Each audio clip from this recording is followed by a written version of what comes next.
Okay.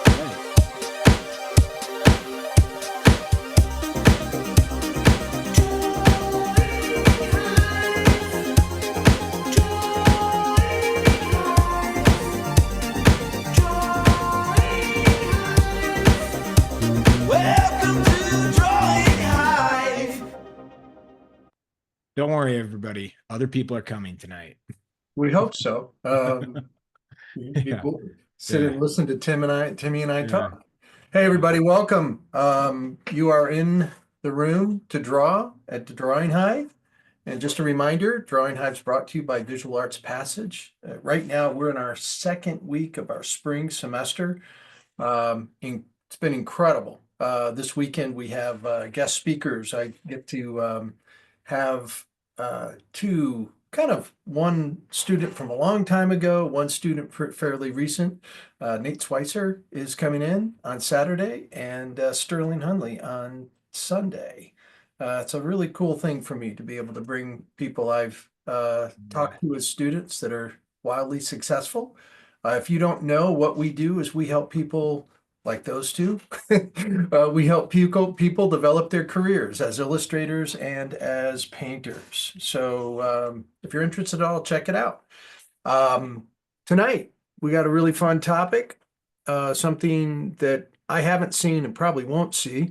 But Yeah, it's not your speed. It wasn't made for John English. Yeah, but it's a beautiful photography. So we're doing Michael B. Jordan's movie, The Sinners, and some really great reference here. So it's Smoke and Stack, right? He plays plays two parts. Yep. Beautiful photography here. The next one is Haley Steinfeld. Great photo.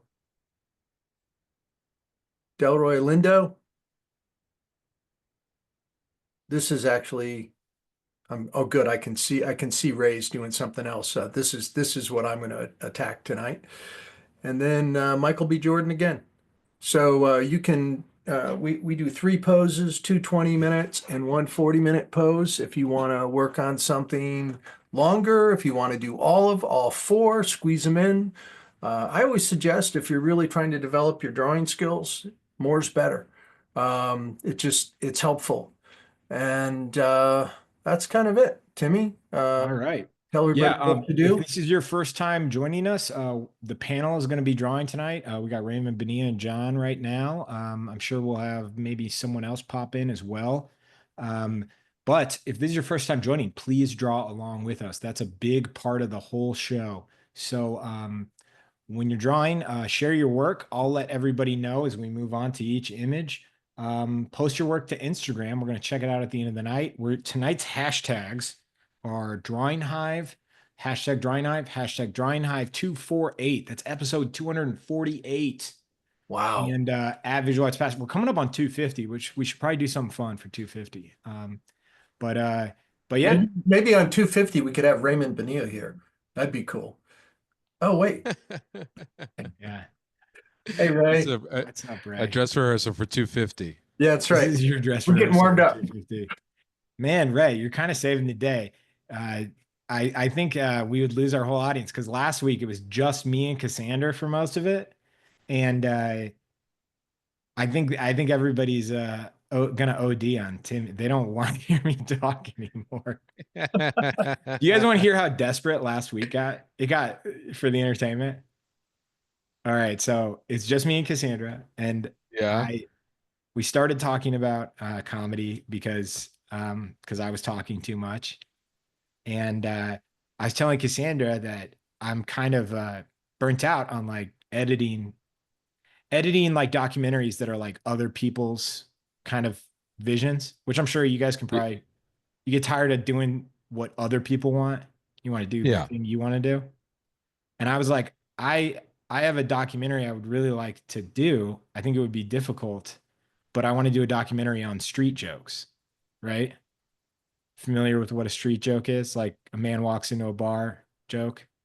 Yeah. Oh, I thought you meant like what's his face from Parks and Rec, who was like, for $1, ma'am, Remember him? I don't know. I don't know, Yeah. but but I mean, I I was explaining that, and because some people just don't know what a street joke is, and they'll say like, oh, like pun, they think of everything but a street joke. A street joke kind of has a narrative to it. One of the key Right. things to it is you never know who. It's no longer a street joke once you know who wrote it. Um, and I just like love the idea of like there's very few street jokes that like anybody knows where it came from. Um, Right. and Cassandra was like, "What is like a good street joke?" And I told a street joke. I told Uh, like a long street joke, and Cassandra didn't get it. So it was brutal. It was just like crickets. You could tell Cassandra was like, "The joke is over, so now I will laugh." Yeah, As you're hitting the applause button for the yeah, yeah, just the yeah. panelists to see. I Yeah. did I did get some emojis from the audience and I appreciated that, but it was Yeah. and then Scott Anderson came in right after and I was like, "Thank God you're here." Yeah, all right. All right. We got Adam here too. This is gonna be a oh, good night. cool. Hey, hey. Um, has anybody seen this flick, Sinners? I saw it last weekend. Oh, Oh, what'd you think? I loved it. I thought it was fantastic. I hear good things. Right. Yeah. Ryan Coogler is a killer. He's an amazing director. Yeah. Um, Wait, is he the directed Black Panther? yep. And Yeah. Fruitvale Station was his Right. With breakout, what? Yeah, which breakout one. Yeah. by the way, we have a connection with Fruitvale Station. Fruitvale Station, the cinematographer was Rachel Morrison, who is a cinematographer that I worked with. I edited some nothing as cool as Black Panther or Fruitvale Station. I edited a Hot Wings commercial that she shot. But you shot it though. Yeah, she did shoot it. Yeah. But for those who don't know, Rachel Morrison, first female individual ever nominated for Best Cinematography for the Academy Award. cool. Um, Hey, Timmy, can I have yeah, like a minute? yeah, Because I'm afraid of to course. my drawing. I kind of wanted to talk about this. I kind of set this up just so people, uh, those of you that are starting out, that are learning, I kind of left this in a stage that might be helpful.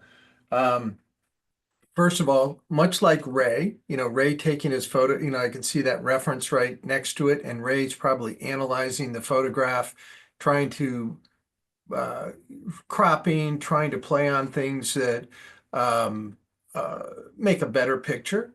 And there were some things that in this reference that I'll point out that I didn't like. I didn't like where the back where this tangent of this point came to the top of his head in this line. So I drop all these lines down. I also didn't like where the line here runs right into the top of his shoulder and the sleeve in the vest or the top of his shoulder shirt and vest run together there. So I adjusted some things and cropped a little bit differently. But you can see my like original drawing in pencil that's still, me trying to find the head, trying to find, the breakup, the top of the ear, the top of the eyebrows, all of those lines and stuff. I don't know how well you can see them. But, and then how the center of the head runs through his forehead, through his nose, through his lips, through his chin. You try to determine all that stuff and just try to figure, then it's just getting the shape of everything. I don't really need any more drawing that's there, and it's probably more than I would do if I were painting. But I just wanted to leave that, and you're probably getting the same thing from Adam down below of him starting off. But having a plan is not a bad idea. Um, you can see Adam's trying to he's finding the shape of everything and then correcting it. And that's pretty much you do that all the way through. But I wanted a good starting place before I started with different materials. And I'm going to draw with crayons and paint back into it. I have no idea where it's going to go, but I do like the to get my drawing set at the beginning, or at least somewhat figured out. That's all I wanted to talk about, Timmy. Nice. It's awesome. You just got a free drawing lesson, Adam. There you go. Yes, sir. John, what do you think about so do you usually do that with your drawings? Is there a stage where you are kind of searching and Yeah, kind of laying out your picture? you know, finding like you can see like bigger shapes that were made and then trying to get more accurate with the lines. I mean, I haven't even really defined this side of the head very much, but I kind of know where everything's going right now. And then, you know, the proportions and shape of everything is by far the most important to me. And, you know, you can always go back and, you know, you can always go back and correct and adjust. I really like, again, I don't know what's going to happen with these materials on this. I'm working on a piece of gator board. I don't know. I haven't done a lot of work on gator board before. I don't know how absorbent it's going to be when I start putting things that are wet on it. So we'll see. Did you prime it or anything like that? I've primed with exterior house paint. And I'm just kind of drawing in with, get some value down with oil crayons, and I'm probably gonna take the oil, you know, scrub some paint into the crayons here in a few minutes. But it's I think like, that's one of go ahead, sorry. go ahead. Well, I was going to say, I think that's one thing that was really hard for me to understand when I was learning how to draw and paint was a part of the process. There was a step in the process that you won't necessarily see that you'll end up covering up, like an underdrawing or something like Right. that. I always found that I couldn't wrap my head around it for some reason. And anybody else have that issue? Oh yeah, yeah. No, I definitely did. And it almost seems like a magic trick to me that people knew what they were or weren't, you know, like, well, like how did you know you needed that thing that you're not going to see was almost how it translated in my head, I think. Yeah, me too. All right. Well, couldn't I draw it without that step that I'm going to cover up? You know, and how did you know you needed to do it? And how did you, yeah. And it was hardest if you bought like a how-to book, Right. right? Because then it's like the first 3 steps get obliterated and you're like going, wait a minute, I don't even know how to do this. And now they don't exist anymore. Like, No, they don't. You're right, actually. Wow. There used to be those like for $1. It was like Fritz Willis, I think his name was. It was like how to do a still life, how to do a right. head. Yeah. Uh-huh. They were printed in the 50s or it's like probably around 60s or 70s, but they just kept reprinting them because they were cheap and huge. Yeah. Yeah, I guess everything's like a Gumroad now, right?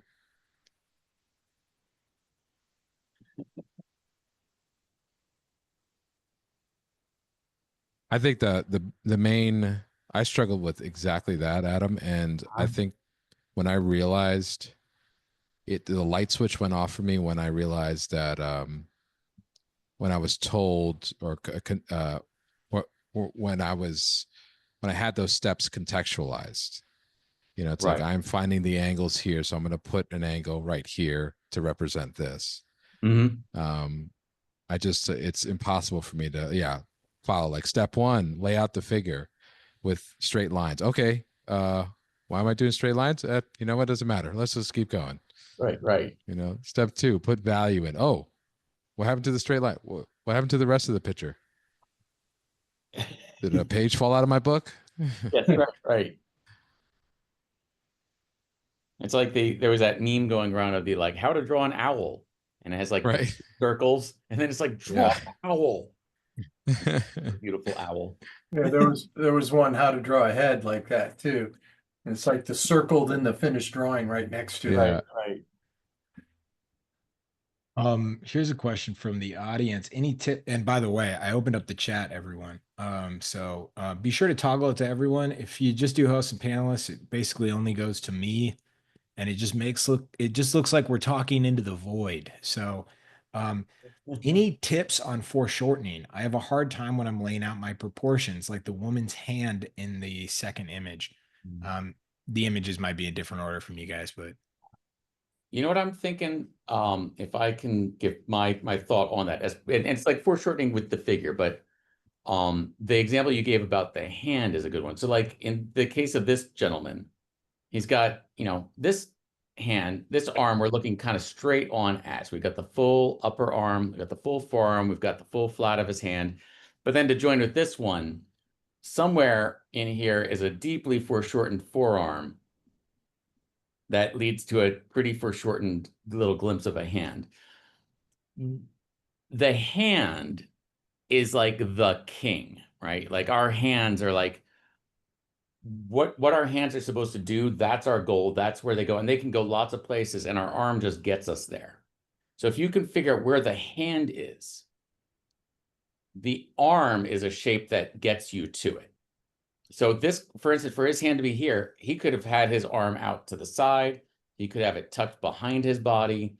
There's all sorts of places for it to go. And if you can figure out where the hand is and where the shoulder is, I don't want to say the foreshortening takes care of itself, but it has a job to do.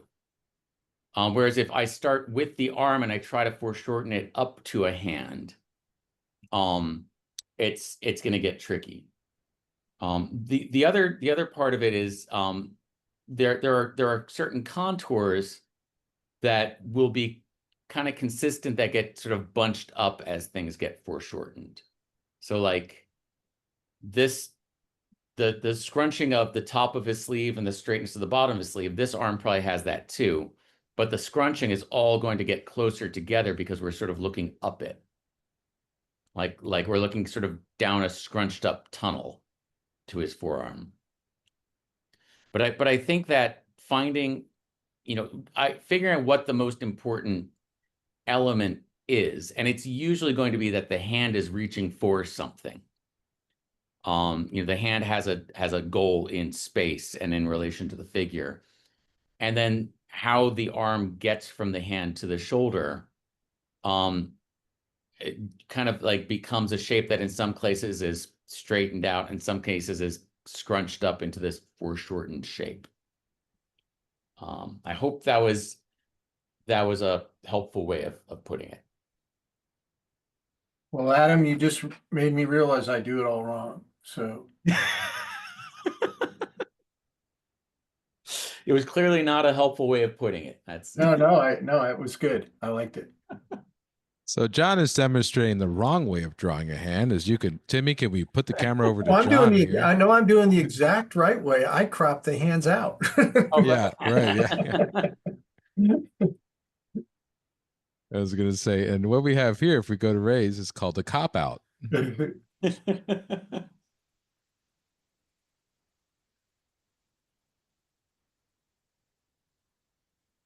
Well, there's something about I'm such a, and I think it's because what I do most of the time with doing landscape, just trying different materials, trying to get interest out of materials. And I've gotten so into that, like with everything I do, like sitting here and, I wanted a little bit of a map where things are, but I wanted to redraw this with these, that's a pretty big crayon that I'm drawing with. And there's not a whole lot of order you can bring to it, I mean, it kind of goes its own way at times.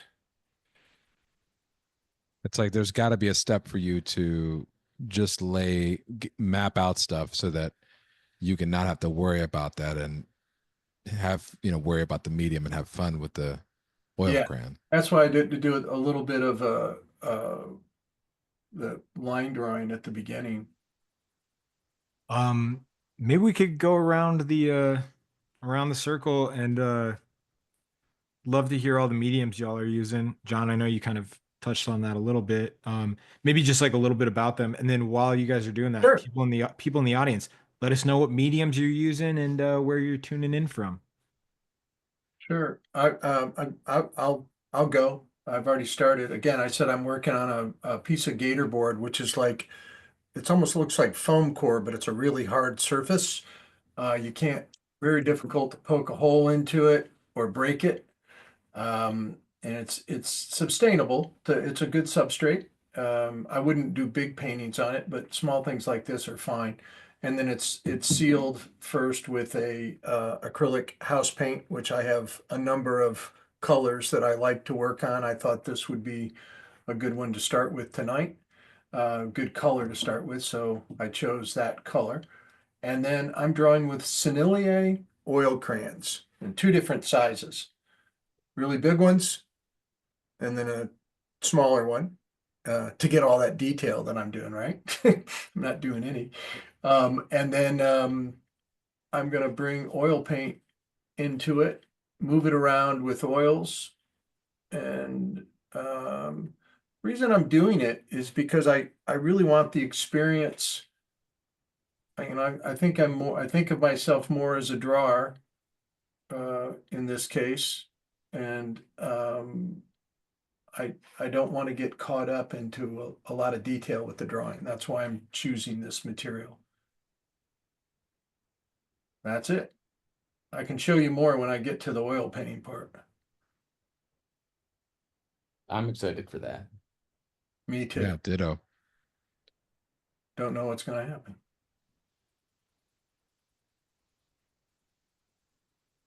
How about you, Ray? What's your process and materials tonight? I'm currently rocking some Adobe Photoshop here. My easel is currently I was gonna paint today, but my easel is occupied with a painting, and I really want to take it down. Yeah, just Photoshop using the oil dry brush from friend of the show, Kyle Webster. Ah, There you go. And yep, just laying everything out, doing a black and white for this one. You know, this trying to channel my I got a whole bunch of artwork on the other my other screen here. Mostly like Andrew Loomis and Haddon Sunbloom. And I'm trying to kind of channel. ooh. And so trying to look at just a nice fun exploration. I've always looked up to these painters, kind of big shape painters. So Who are they? So this is just a small set of ones, but ones I'm thinking about are actually Chicago-based illustrators, considered the Chicago School of Illustration, probably around the 20s, 30s, I would say, and into the 40s, 50s ish. This is Haddon Sunbloom right here. This is one of his older pieces. This is a newer one.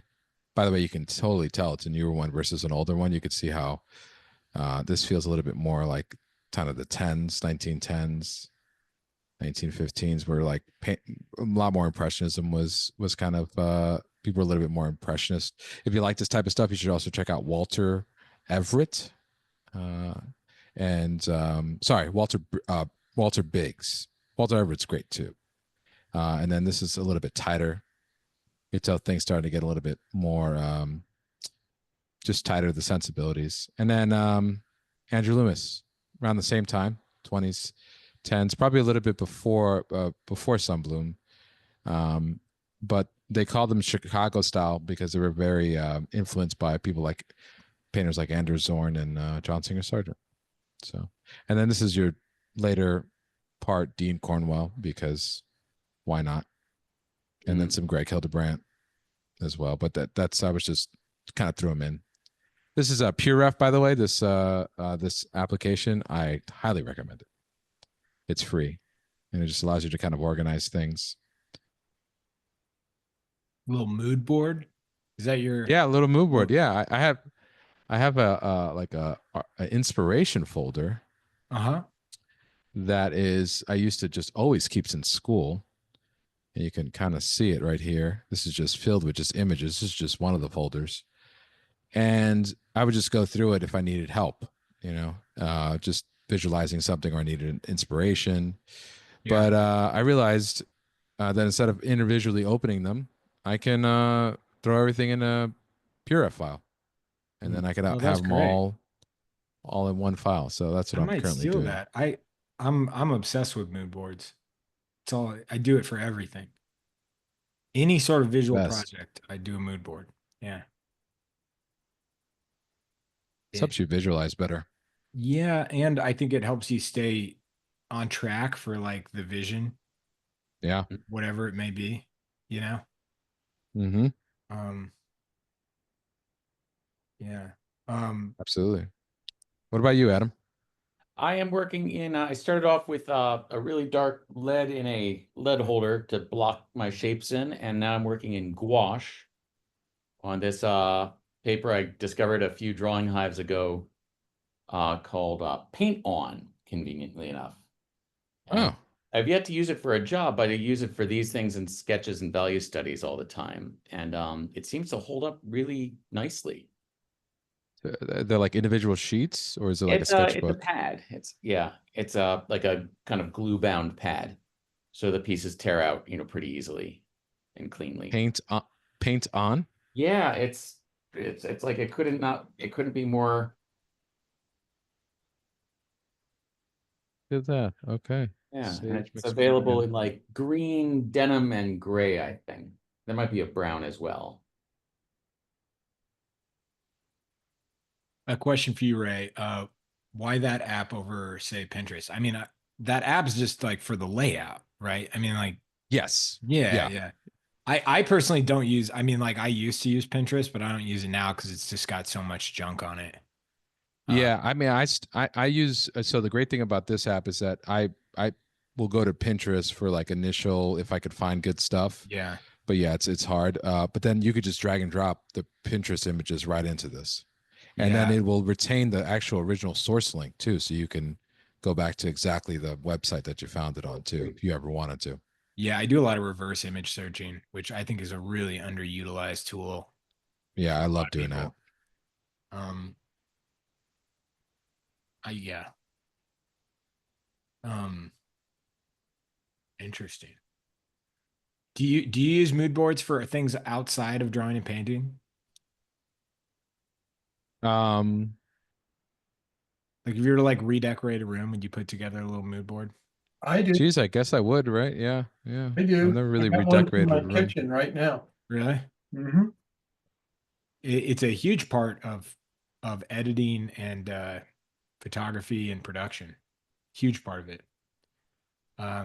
And I've always thought it's the most flattering thing that can happen as to a photographer is end up on somebody's mood board. I mean, Mm.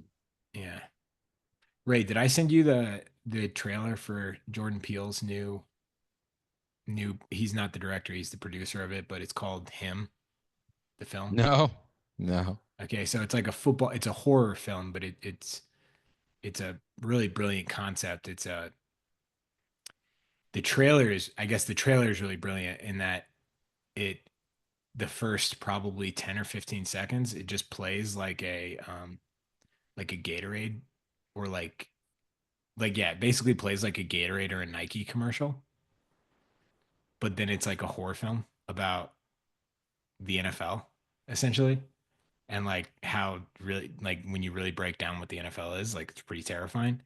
But I was so excited because I was watching it in the first 15 seconds. I was like, I am ashamed to say I have edited so many commercials like that. I was like, there is like a 5% chance I was on that mood board. Yeah. Yeah, Jordan Peele was like, Well, we I wanted a cat. edited We took the worst, most egregious tropes in commercial he truly did, editing. and it's a. I don't want to like get into the depths of it, but it's basically a horror film about CTE. Or that's what they're alluding to, and it's a really the commercial is like, or the trailer plays the first half of it plays very much like a commercial, but it's very the trailer is brilliant. It's really disturbing and unsettling, but um, and it's all of this like what you sacrifice to like obtain greatness, right? Like that's I think that the this thesis of it is very like you know, judging a film based on a film I haven't seen yet, like that's how they're selling it. The thesis is like sacrifice everything for greatness. And I edited a commercial for Oakley back in the day. And the narrator sounds exactly like the narrator for Jordan Peele's film. And during Oh, in the very beginning of the I need to pull it up because I sent it to Cassandra and I was like, this is crazy, right? In the very beginning of my commercial, not mine, Oakley's commercial, the narrator says, "You just do whatever it takes to get whatever you want." And you're just like, "Yeah, that's a little too much, I think." Yeah, right. Wait, maybe that's not good, but anyway, yeah. I I like but to think that my overkill sports ad maybe made the mood board for a Jordan Peele spot. Yeah, you never know. You yeah. never know. Uh, I think so. Adam, what brand of gouache? That's a question for you. It's a combination of Winsor Newton and Holbein. Are there certain, or you do that because there's certain colors that do things better in different?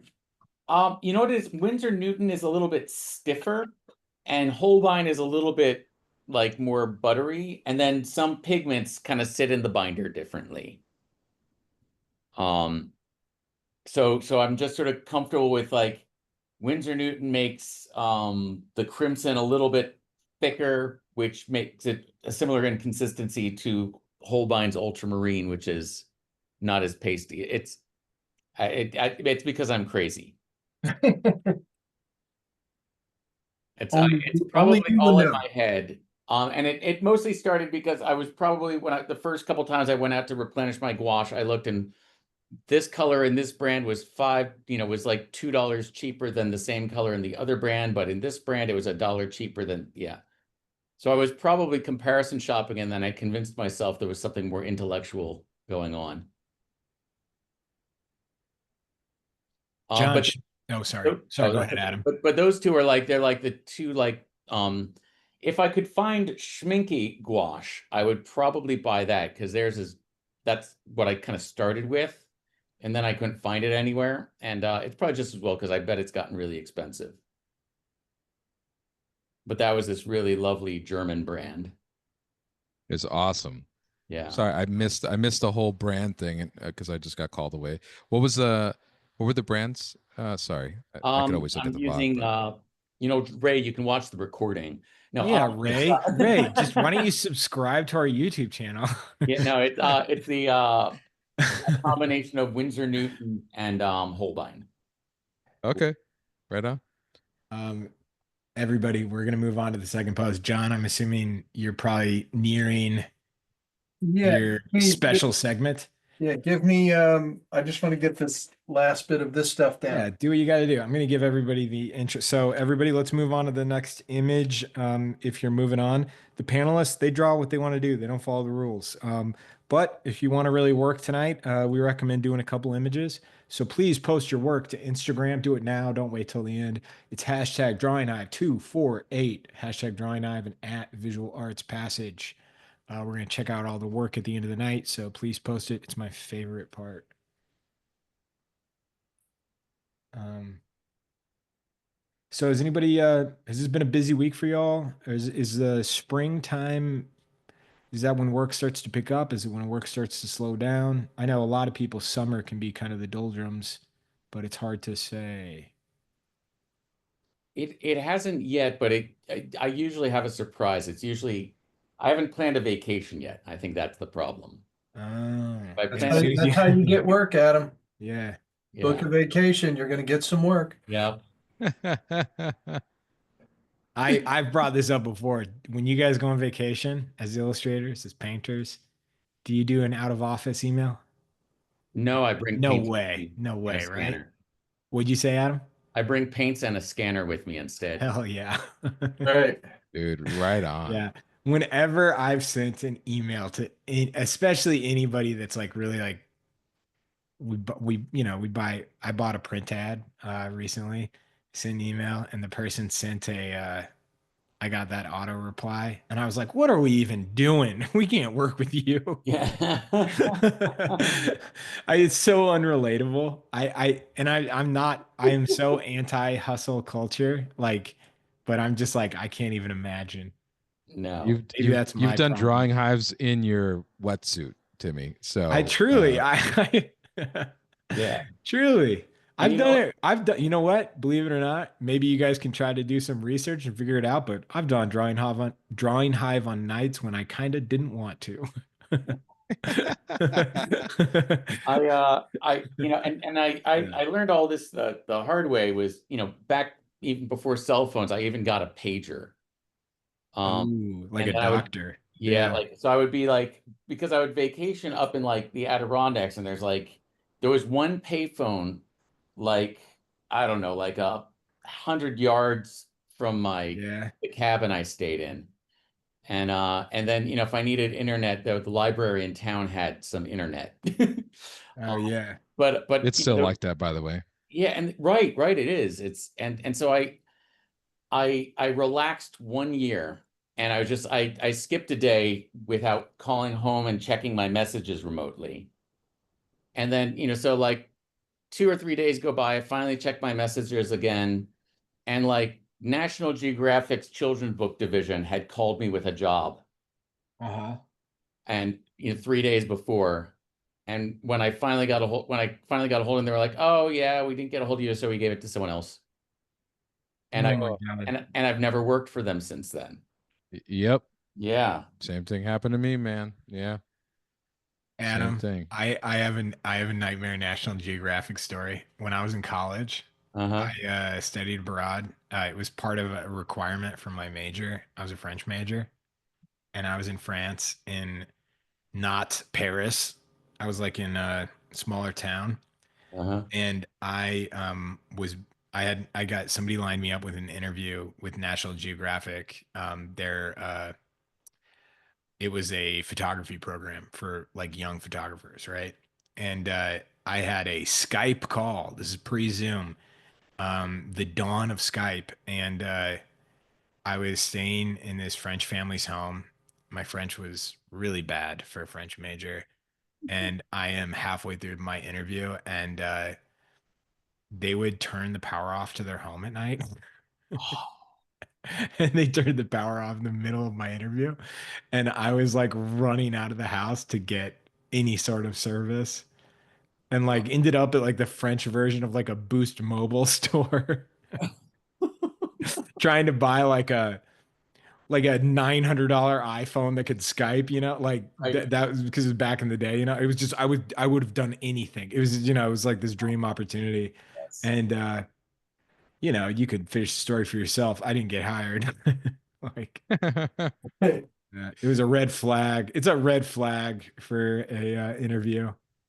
Yeah. When the person drops off and they never reconnect. So I told you guys about the time I was in the middle of negotiating a job with these guys who were kind of old school, and they treated like email like it was a cell phone. So that, like I'd check my email, then I'd go back to painting, then I'd check my email again, and suddenly they'd be like, "Hey, are you available for a call right now?" And it would be from like, an hour before. And so I was trying to like organize this thing, and I finally figured out, how they worked, and I was making it work. And then suddenly none of my emails to them trying to organize a phone call would go through. I would get a message saying that I was over my like data capacity for the Yeah. day. Is this And the it, minutes? Yeah. Is this the era of minutes? no, this is only like this is like in the middle of the pandemic. This is very Yeah. recent.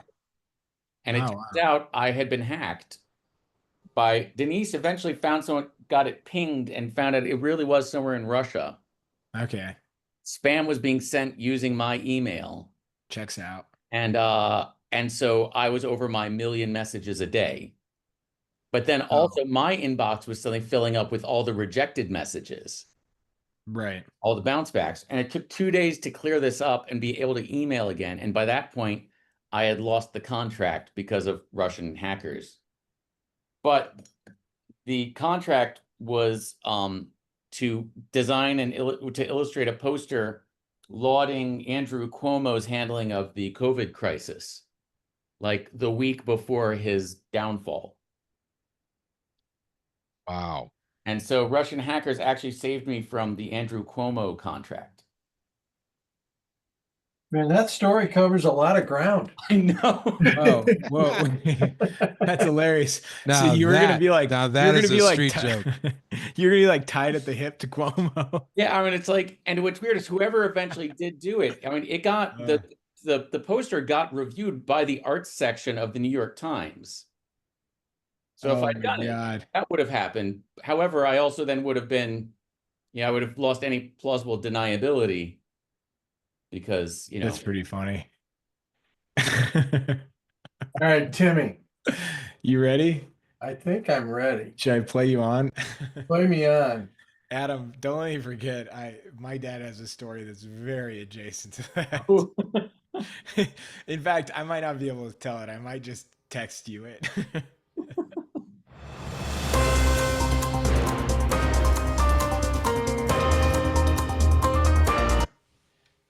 That's what you get. Did it work? That's it? Yeah, that's it. Oh man, I wasn't ready yet. All right, here we That was go. like a long version. All right. There Am it I is. sharing? You are sharing. All right. So, I'm going to do this too because I'm going to be talking a lot. I'm going to change my camera because I can't stand looking at my drawing up there. So, tonight, it's kind of an artist that I am totally enamored with and a person I got to know fairly well. But unfortunately passed away a few weeks ago. And so I thought I would do like an in memoriam of Mr. Brad Holland. Awesome. For those of you who don't know, I'll kind of frame it this way. It's like you could pick most illustrators that worked before him and after them, and he would be at the top of their list of this guy was one of the greatest artists to ever work, greatest illustrators to ever work. He influenced American illustration as with concept more than anybody. My father would say about Brad, he was just simply there was no second. He was the best conceptual illustrator that ever worked, and I truly feel that way myself. Brad was from Fremont, Ohio. He was born in 1943. He's self-taught. He was he was sending work into Disney and to the Saturday Evening Post when he was 15 through 17 years old. He got his first art job at Hallmark Cards when he was, it said 20 in his bio. He told me he was 19 when he got hired there. So he went to work. He moved to Kansas City and went to work at Hallmark Cards at the ripe old age. We'll use 20. He was there for about 3 years before he stormed New York City and became just an absolute icon in the illustration world. You know his work. Most of you have seen his work someplace.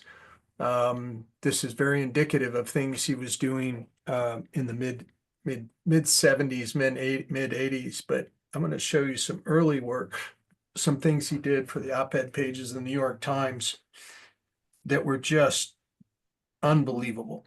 Just black and white, pen and ink. Always driven by idea. You could see some of his influence there. Obviously, somebody like Leonard Baskin. He says that, it's interesting. I was reading about him that the German artist Heinrich Kley was very, very important to him.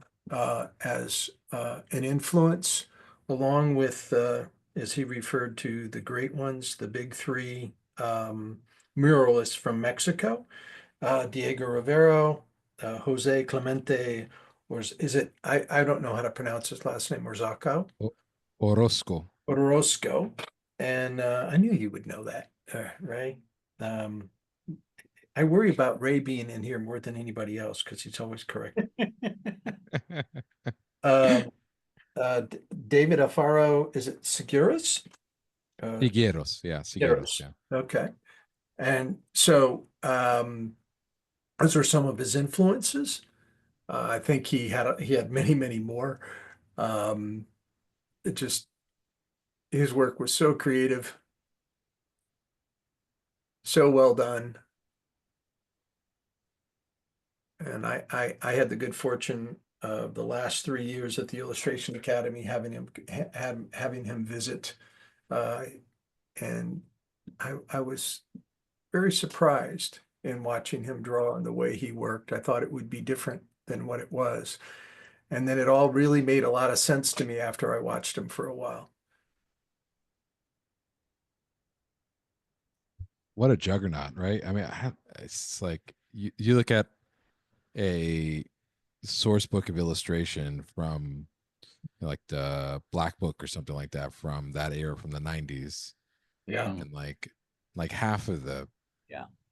book, and these are gigantic books, people, that I think good friend and mentor John Rush told me one time we were talking about him, and he was like, "Oh yeah, I got one somewhere. I think it's holding up this shelf. It's like the perfect load bearing book," and like more than half of it was just people knocking off Brad Brad Holland. Holland. I mean, Yeah. Yeah. dozens of artists. It's interesting. It was like, well, I'll talk more about that later on. And the artists that really changed that somebody like Gary Kelly or somebody like Bernie Fuchs or my father that had huge influence. So many people imitated what they did, and I don't think anybody imitated anybody any more than they did Brad Holland. He brought Was he the business guy in the tightrope walk? I mean, that's like he was the guy that kind of did that initially, right? yeah, And then you know, everybody had to have one in their portfolio. yeah, and And I think that the other thing that well, he created the visual metaphor to be really common, used right. in illustration, and and I think he really, just like this piece, something happening to a human figure or somebody being involved in something that's not directly related. It's not to the text in general. It's another way, a less literal way of solving the visual problem. And I think he did that better than anybody. Things like this. Mm. Along with the great problem solving, he was a great image maker too. Great designer, uh, great painter. Tyson. That's Tyson. Yeah. Whoa. Then crud. Right. Yep. Yeah, it's pretty hard to capture a likeness of somebody from that angle. Oh yeah. Yeah. Yeah. I love that one. The Ahmadinejad. I, Yeah. I love them all. Look at that.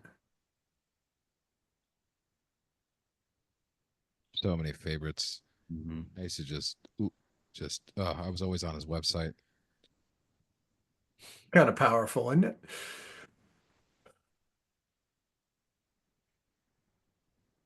It's funny, the surrealism thing. It's like, I think the other one of his big influences, I talked to him a little bit about this, but you would have to say any of the, especially Magritte, being able to take that type of problem solving from the surrealists of, early 20th century. I think he had a big influence on him. Who does that remind you of, Ray? If you had to think of another artist, who would be the artist that reminded you? I would say Either Gustav or My first choice would be Parrish, just because oh of the checker, the cloth, what he did, what he got away with doing, yeah. the folds with the pattern on the cloth. Baby and got it. Look at that. That's so creepy. It was just, this is the thing that, obviously relates to Magritte.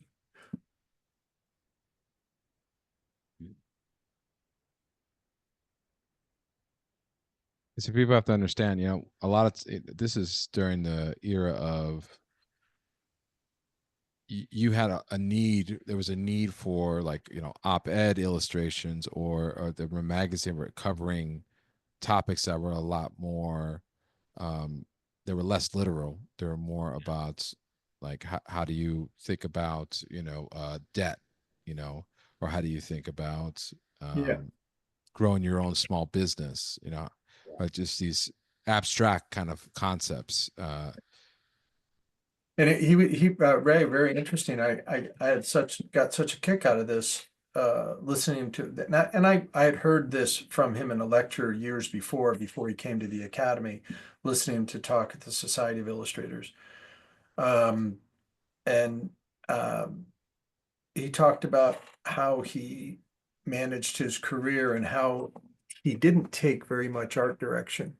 Most of the pictures that he made, unless it was something very particular for a particular story that had to be, like some of the Shakespeare stuff he did at the end of his life. But most of the pictures and the problem solving ideas, he made pictures for himself. And when an art director would call him with an assignment, he said, well, what do you think about this? Will this work for you?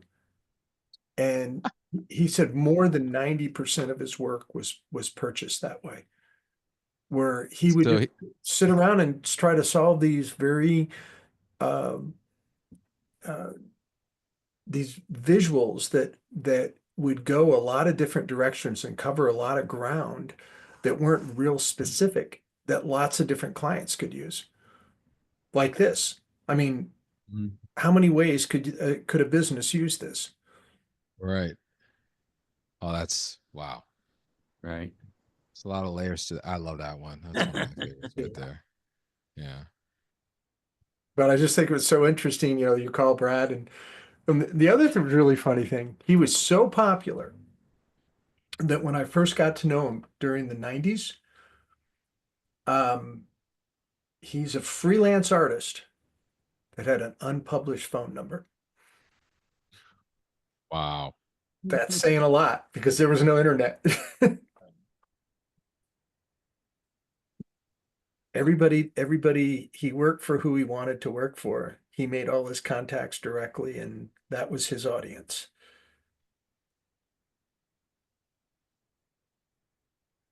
But he basically was kind of like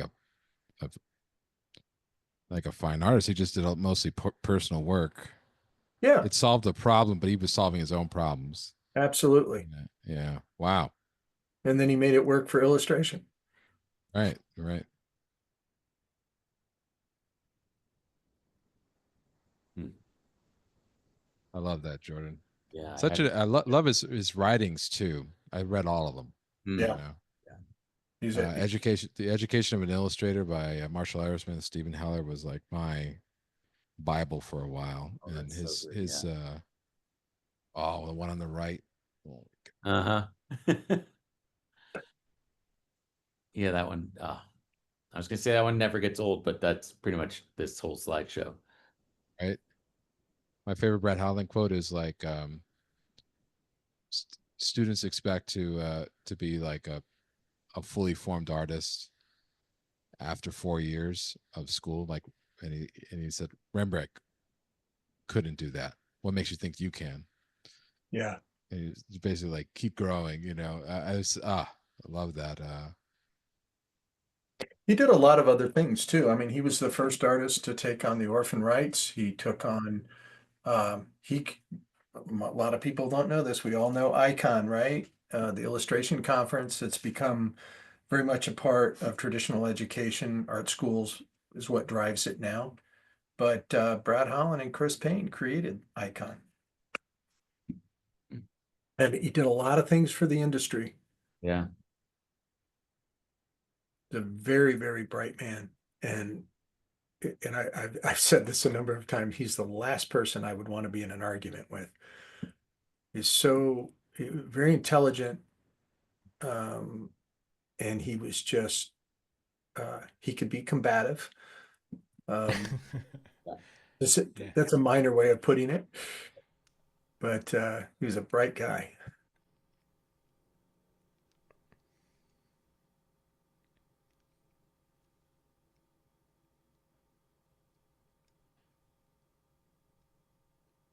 He strikes me as like oh, I love that one. Somebody who's just really aware of art, of other like of just art history, and like a curious person. Like his artwork strikes me as that. He was locked in. Yeah. Oh, that's one of my favorites. Yeah, that's just a great painting, right? Yeah.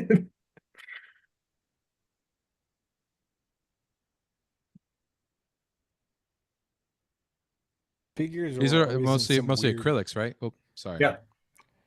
No, I was gonna say it's interesting. His figures are always in some like fantastical vacuum. Like it was always it's kind of interesting. I don't expect everybody to read this, but yeah, this is what I was talking about right here. This was that's not art, that's illustration. And I love, him pointing out that everybody's an artist. Everybody that's a musician or a filmmaker, singer, songwriter, everybody's an artist. And I'll just read the last line. The only people left who seem not to be artists are illustrators. That's not art. That's illustration. I love it. I love that one. To contextualize that for people, because that's not a thing anymore. No, not like it was. It's not. It was huge. But like illustration was definitely something that was fighting for its identity as like an actual art form, like a real art form, like an art. So you had people like, Brad Holland responding to these things, because, in his time, it was definitely a big deal, especially as figuration wasn't really popular in the fine art world, right, as it is now, Was it because it was commercial? Yeah. Because I think about that with all sorts of things, like all sorts of trades back in the day that, I mean, walk into a building that was constructed 100 years ago. So many of the tradesmen so many of the tradesmen of that era, like, were artists, but were treated just like tradesmen. It's kind of an interesting. Well, that's how the galleries treated artists during the mid-century. Yeah. Whereas like now, if you hire somebody to do like molding, like if they did it the way they did 100 years ago, you'd be like, I hired a true craftsman. Right. You'd be like an artiste, right? And there was a group of illustrators that broke that mold. Sure. My dad's response he said, when he first started trying to become a painter and trying to get a New York gallery, he said he realized the only thing worse than being an illustrator to try to get a New York gallery at the time was being a really well-known illustrator. Yeah. I love the Marshall Arisman. I think it was like I'm paraphrasing it, but the quote about how he was in a gallery and the gallery owner said that when he asked like, what do you do? He was like, well, I'm an illustrator. The gallery owner would be like, it'd be a lot better if you were a plumber. You'd have a better shot. That was, yeah. But that mold got broken and the galleries are very open to it now. Well, I think thanks in part to these people right here. Right. Yeah, absolutely. I've had so many times where I was talking to someone, about our favorite artist or our period of art history, and then they found out I was an illustrator, and then they just like paid their tab and left. What? Wow. Yeah, like literally said something like, okay, so you're not actually a painter, you just do what other people tell you to do, and then they left. Yeah, there's been it was a weird time. for a while. There's a transition there, but you saw guys like the ones that really have success at first were the group of illustrators that became Western painters. And, there's a lot of New York galleries that would look at that and say, well, that's not art either. Um, um, Very opinionated about things. But the Daniel Adells, Yeah. the Malcolm Lipkes, Robert Heindel's, my father, a group of people that managed to make that transition as successful gallery painters really opened the door to a lot of people. Wow. Ray, you can probably name a lot more than that. Yeah, I mean, you got, I mean, yeah, for sure. I mean, Arisman, you had Daniel Yeah. Schwartz. Yeah. You know, Quick question on this image. Sorry. When did people start doing that? Like, because you see that now in like in film posters and books, everything. For do you guys have an idea as to when this pose became? That Do you think this is maybe an early variation of it? it's funny. I got a really kick out because this is the last body of work that Brad created. Oh, okay. And it's oh, for, really? So he okay. I was asking that because I thought maybe if he'd done it like in the 70s, like 70s, 80s, well, like it's for a Shakespeare series, and I got a Mhm. real kick out of it. If you go look at the Shakespeare series my father did, he did the Right. same pose I was good. I was gonna 30, say, like, you're, 35 years That's ago. what it just brought me right back to that. Yeah. Yeah, yeah, yeah. Yeah, people been doing it it forever. could. It's like the go-to for like a Nicole Kidman drama. Yeah. Like, Okay, so yeah. this is a shot of those three guys. The guy on the left is Gary Kelly. Guy in the middle is my father, Mark English, and then Brad Holland on the right. This was the last year at the Illustration Academy. The last year we did it in 2019, and that's like Mount Rushmore of illustrators from Yeah. 1965 to 2010, Yeah. 2000. You know what's crazy? That recorder is there. That means we have a recording of this. I'm gonna find it and I'll post Yeah, it to YouTube. yeah, it's Whoa, Oh Yeah. wow. nice. it's Yeah. amazing that my dad's career. So, I mean, he kind of took off in 1964, 1965, and worked as an illustrator till about 1990, before he started just painting all the time. And then, Brad exploded in there, and then Gary Kelly is probably the only one that put the pressure on Brad, with success, for a period of about 10 or 15 years. And then the this is the funny part. Between the three of them, there's over 90 medals at the Society of Illustrators between those three people. That just Wow. blows my mind. About 3 minutes after this photo was taken, I told Gary and Brad they were gonna be sleeping in a dorm that night. Took it like champs. Brad was like this, he's used to New York, so Yeah. it's like, oh my God, you did this for me? It's a very lively, great shot of Brad. Yeah. Hmm. All right, that's my intro to Brad. Hey, And rest in peace. That's really absolutely, nice. he's an Yeah, Rest in awesome. power. awesome artist. Rest in power, Brad. Yep. Yeah. All right, I'm going to stop sharing and go back to the bad drawing here.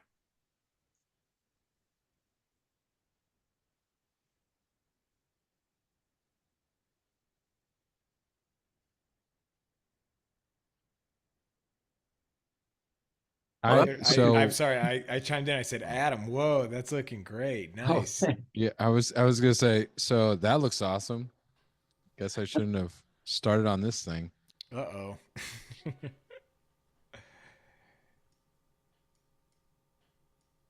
I'm way Hey, behind. John, Pardon me?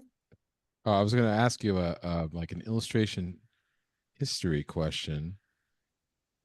In Why?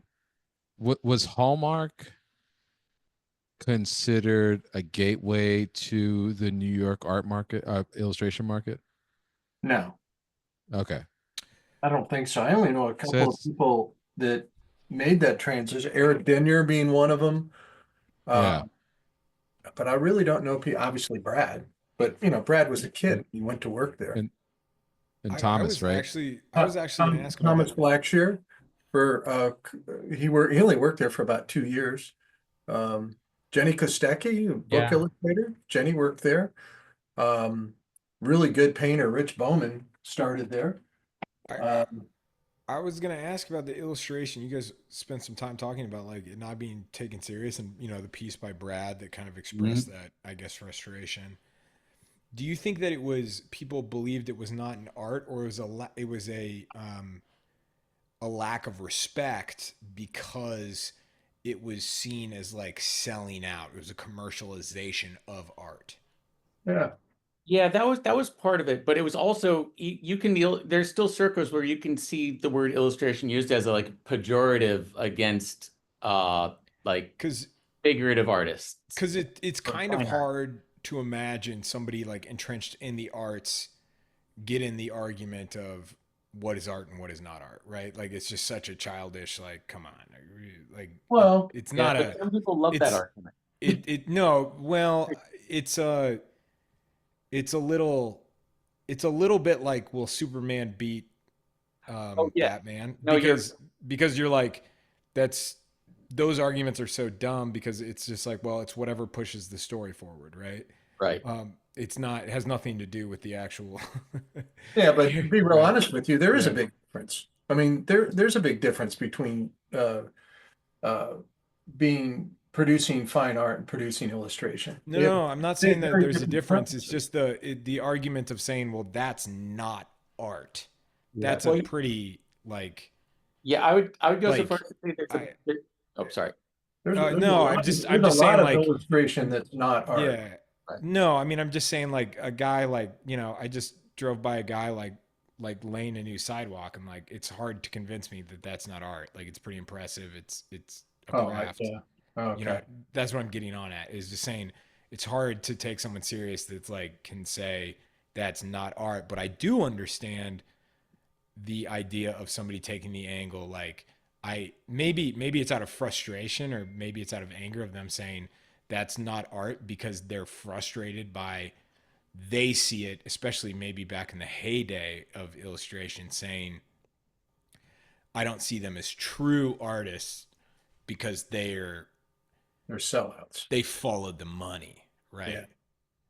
Yeah. Which is, So there's a yeah, great the intro of the NC it's NC I think it's the NC Wyeth that Gregory Peck does, and his opening line is artist or mere illustrator. It's the mere that bothers me. Um, Not the fact that it's just because it was not uh again, there's been a lot of illustration that doesn't, is not going to hold up, but there's a lot of illustration that does hold up. Of being should really be considered as great art. mm-hmm. I think Yeah, and Ray Timmy, you gotta. Oh, argued that. sorry. Go ahead, Ray. Well, you have to understand too, like the time period. Yeah, Also, you got post World War II. yeah, They saw like you got modernism in there. Nobody wants to draw anything that resembles like the 19th century, like figures and yeah, that's over. That's over. That is not mm-hmm. what's indicative of the time, and they needed a new language, and so I think illustration also got lopped into that Yeah, um, as well. I mean, just think about like Jackson Pollock, Mark Rothko. I mean, think about when they were working and they were looking at magazines where you had like Al Parker, you know, yeah. and I just, so I wonder because you look at the trades and the world that existed 100 years ago, when it was just like I haven't seen like a building built. So we live in Kansas City. I haven't seen a building built in Kansas City, and really, I would. I'm trying to think. in the past 15 years that I would say like, oh, that is so artful. And you know, it's like Right. they're mostly just like, what if a box was on a box on a box, right? And and Yeah. uh and I guess what I'm saying is like, and maybe this is like history kind of favoring history in that, you know, I only see what remains, not what was all there. But you look back and you just look like everything that still is around from 100 years ago, or even like 70 years ago, was so stunning. And so it's all handcrafted, it's all customized. So there was more, the artistry was more common in more trades, if that makes sense. And so perhaps Yeah. maybe it was, there was a higher, I don't want to be like negative or like sound like a get off my lawn person, but maybe perhaps it was kind of more dime a dozen. And so there was like a higher bar set. I don't know. I think I don't know. also I'm it was totally what just we're, guessing, I guess. Yeah. yeah, I don't think it was that. I think it was just the trends changed. I mean, at the time in the Yeah. 19th century, there was a lot of work for things like, you know, for churches or for portrait commissions. So like you needed artists that were trained in that manner. And, you know, the Great Wars really had a lot to do with it. Yeah. You know, philosophies kind of came into it. I mean, so like illustration and was illustration or like just work for publication reproductions, um really work for reproduction was hand in hand with like gallery work. I mean, look at Alphonse Mucha, right? And so, or like people like Frank Brangwyn, it was very common for them to do print runs and things like that. But as those trends changed, there was a bigger and greater division. And as the Yeah. figure kind of left the zeitgeist in the art world, you know, illustration kind of separated and continue went its own way. Mhm. You know, never like fully apart from it, but I mean, it was just like looking at an alien at that point. You Yeah. know, so when they say mere illustration, it was like this is just something to sell something, Right. Yeah. and at that point, that was a pejorative thing, like Adam would say. So yeah, I mean, it's not, it's a completely different world. You know, it's like Oh, looking at yeah. it's like classical music versus contemporary like orchestral music. You know, it's just like it's a whole different set of influences, and you know, they might have came from the same place, but Yeah. they're totally different animals. You know, I'm you know. going to put a pin in this real quick. Everybody, we're moving on to the final image. So please post your work if you've been drawing with us. It's hashtag Drawing Hive 248, hashtag Drawing Hive, and at Visual Arts Passage. Um, you know, there's a marketing team that is running a Sinners account. I'd tag them. They're going to repost it because they're a marketing team that at the end of this month, they're going to have to prove to like Ryan Coogler's team at Warner Brothers that they had X amount of engagement. I'm not like that is 100% true. So they'll probably repost your work if you tag them. But yeah, please post your work. I'm excited to see this stuff. No, it's just the reason I think I was on about that because I was talking with John. I think it was like last week, and I was like, um, I don't want to be like too negative, but I think that I graduated from high school in 2007. And during that time, it was still really popular to be like, oh, I don't like that band because they sold out, right? This idea of Yeah. selling out, right? And now I was, I was, I was kind of expressing some frustrations because I was like, I've seen so many people I truly love and some podcasts that I listened to when they were just kind of nothing, and they run into a boatload of cash and then they just don't know when to settle, you know? And Right. I was like, when when are we going to go back to Yeah. dumping artists cuz they sold out? Cuz I've seen too many actors and musicians start liquor brands, Uh-huh. which which you know, I will have a drink, but I'm kind of morally opposed to, and like, or like some of the things that they do where I'm like, you know, Kevin Hart, love Kevin Hart's comedy, but you know, endorsing gambling now, like in the most Right. addictive format ever, which is like mobile phone gambling. Yeah. You're just like, at what point are we gonna like hold these people to the fire? You know? So there was this interview I read that I keep coming back to that where the New York Times like entertainment section, art Yeah, section interviewed Eddie Vedder from Pearl Jam. yeah, And they kept basically kind of asking him questions like, okay, so, you know, back in the 90s, like there was this whole trend towards like, you know, doing like earnest confessional songwriting. And, you know, yeah, that's not what's cool anymore. Why are you still doing that?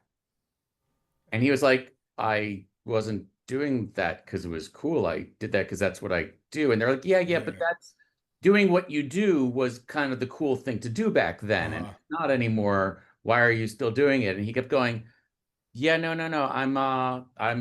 That's what I do.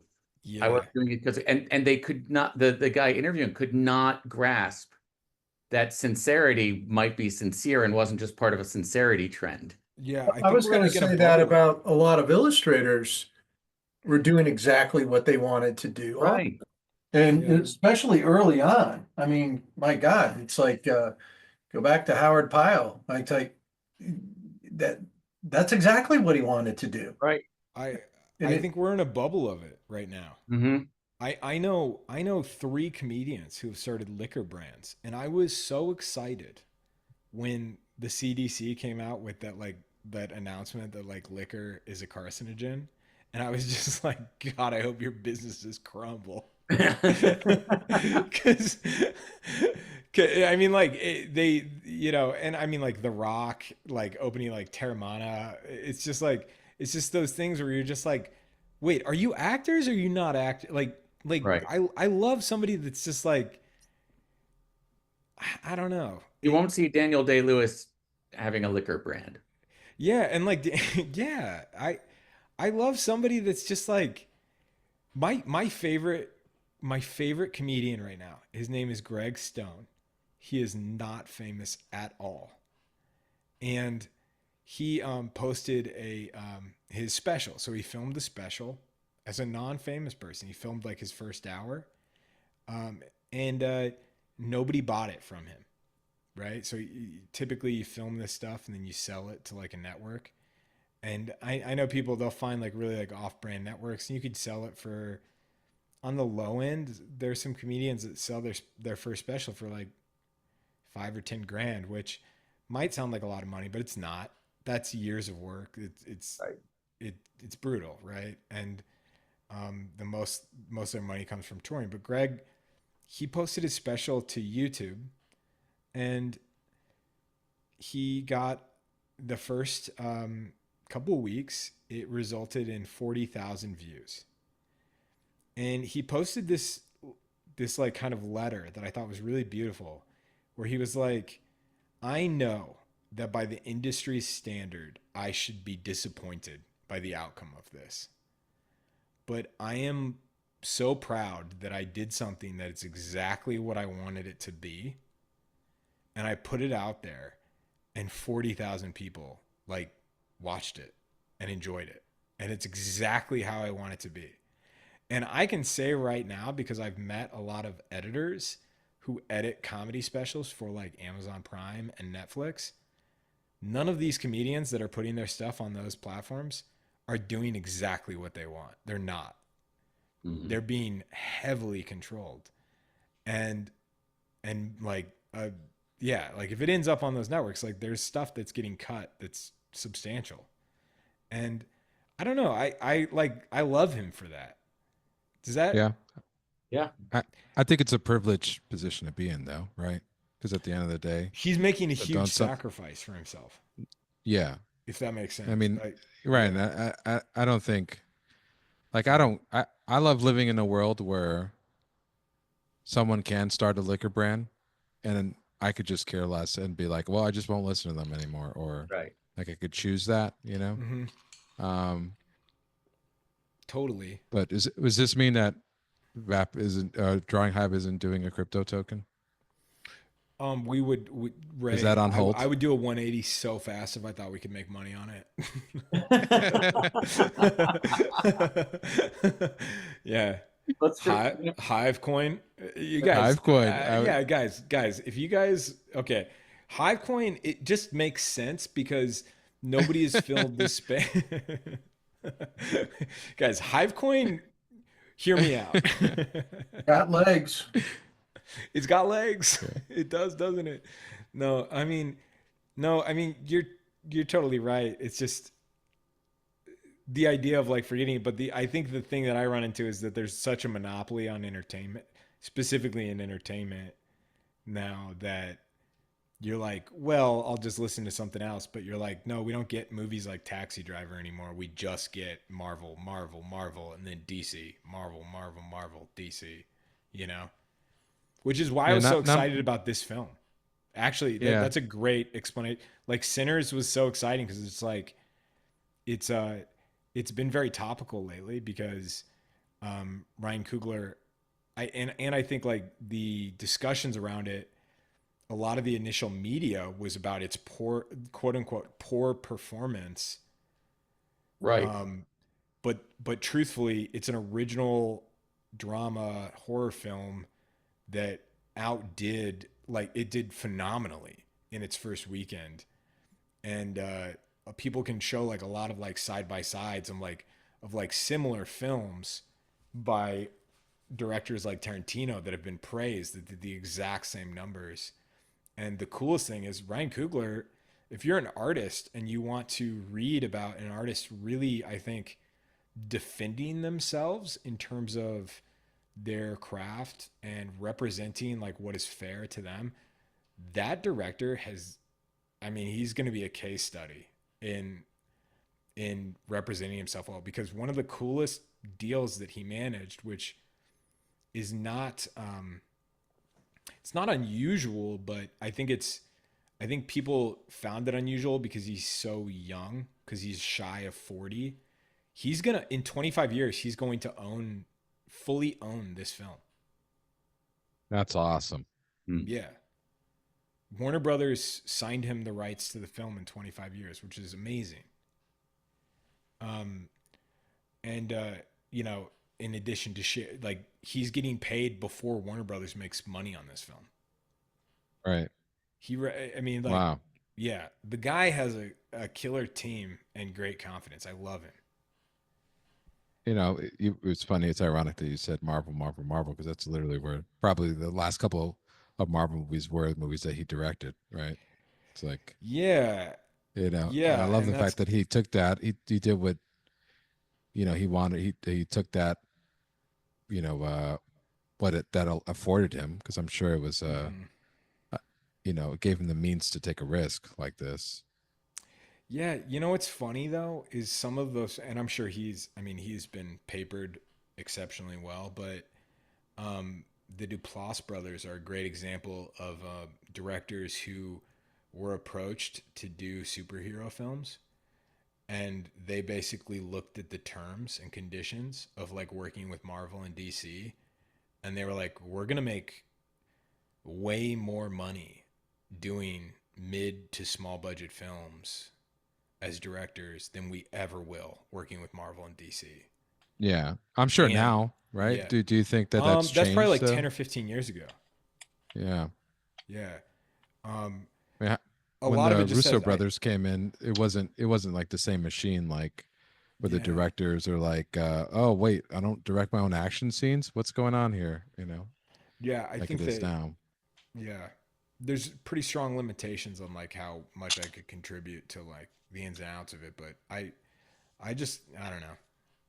I love that he wrote this, that it's like a passion project of his, and that he's going to own it eventually, that he got paid well for it. Yeah, I think if I was a visual artist of any kind, he'd be on my mood board of people to Yeah, study.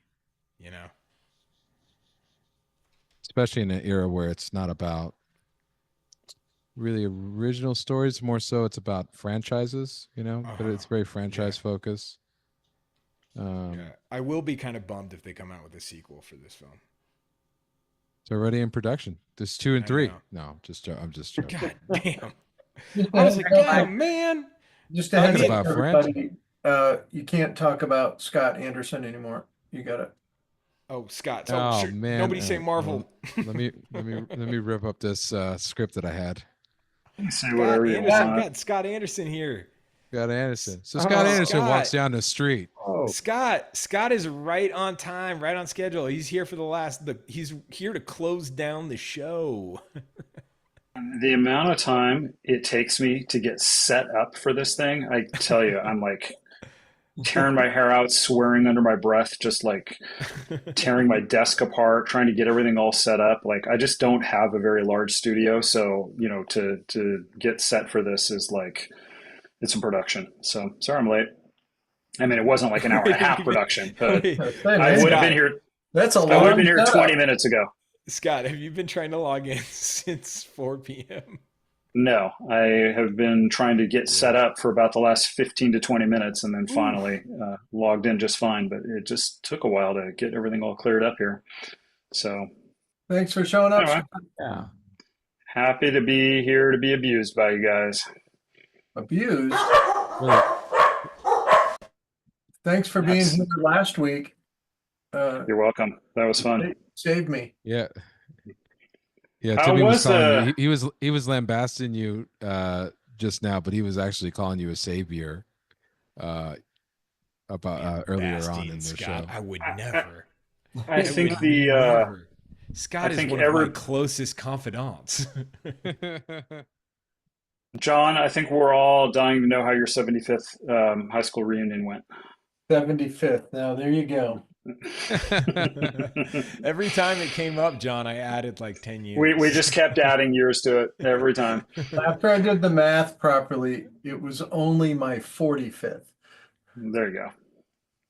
How was So it? my mom It was entertaining. It was a little scary at times. You see your realize- future a couple times. I kept like, trying to look in reflections and look in mirrors, just say, God, am I that old? But if you see somebody you haven't seen for 30 years, 35 or even 40, I think I'd seen everybody that I was around that evening in the last 30 years. But man, Did you make a point of telling them like I am missing a YouTube show that is viewed by dozens of people every week in order to hang out with you guys here? Like you Scott, you make sure they watch- really you appreciate. came in Scott. playing hardball tonight, Scott. Scott, you watch your mouth. Does You he? watch your mouth because it is technically hundreds. It's funnier when I said dozens. Dozens Tens of is dozens. funnier, however, it does affect the viewership. Just teasing. I'm going to start. I have no idea. Scott just That's not, lost that's not connection. what people are saying, Scott. That's what they're saying different things. John's one of the oldest people to ever go to a high school reunion ever. No, it was a fun episode, Scott. I'm glad you. Thank God No, you we joined. had a good time. We had a good time. I was getting to a point where I was going to be like, I know that it's only, I know we usually go 30 minutes more, but the episode's over.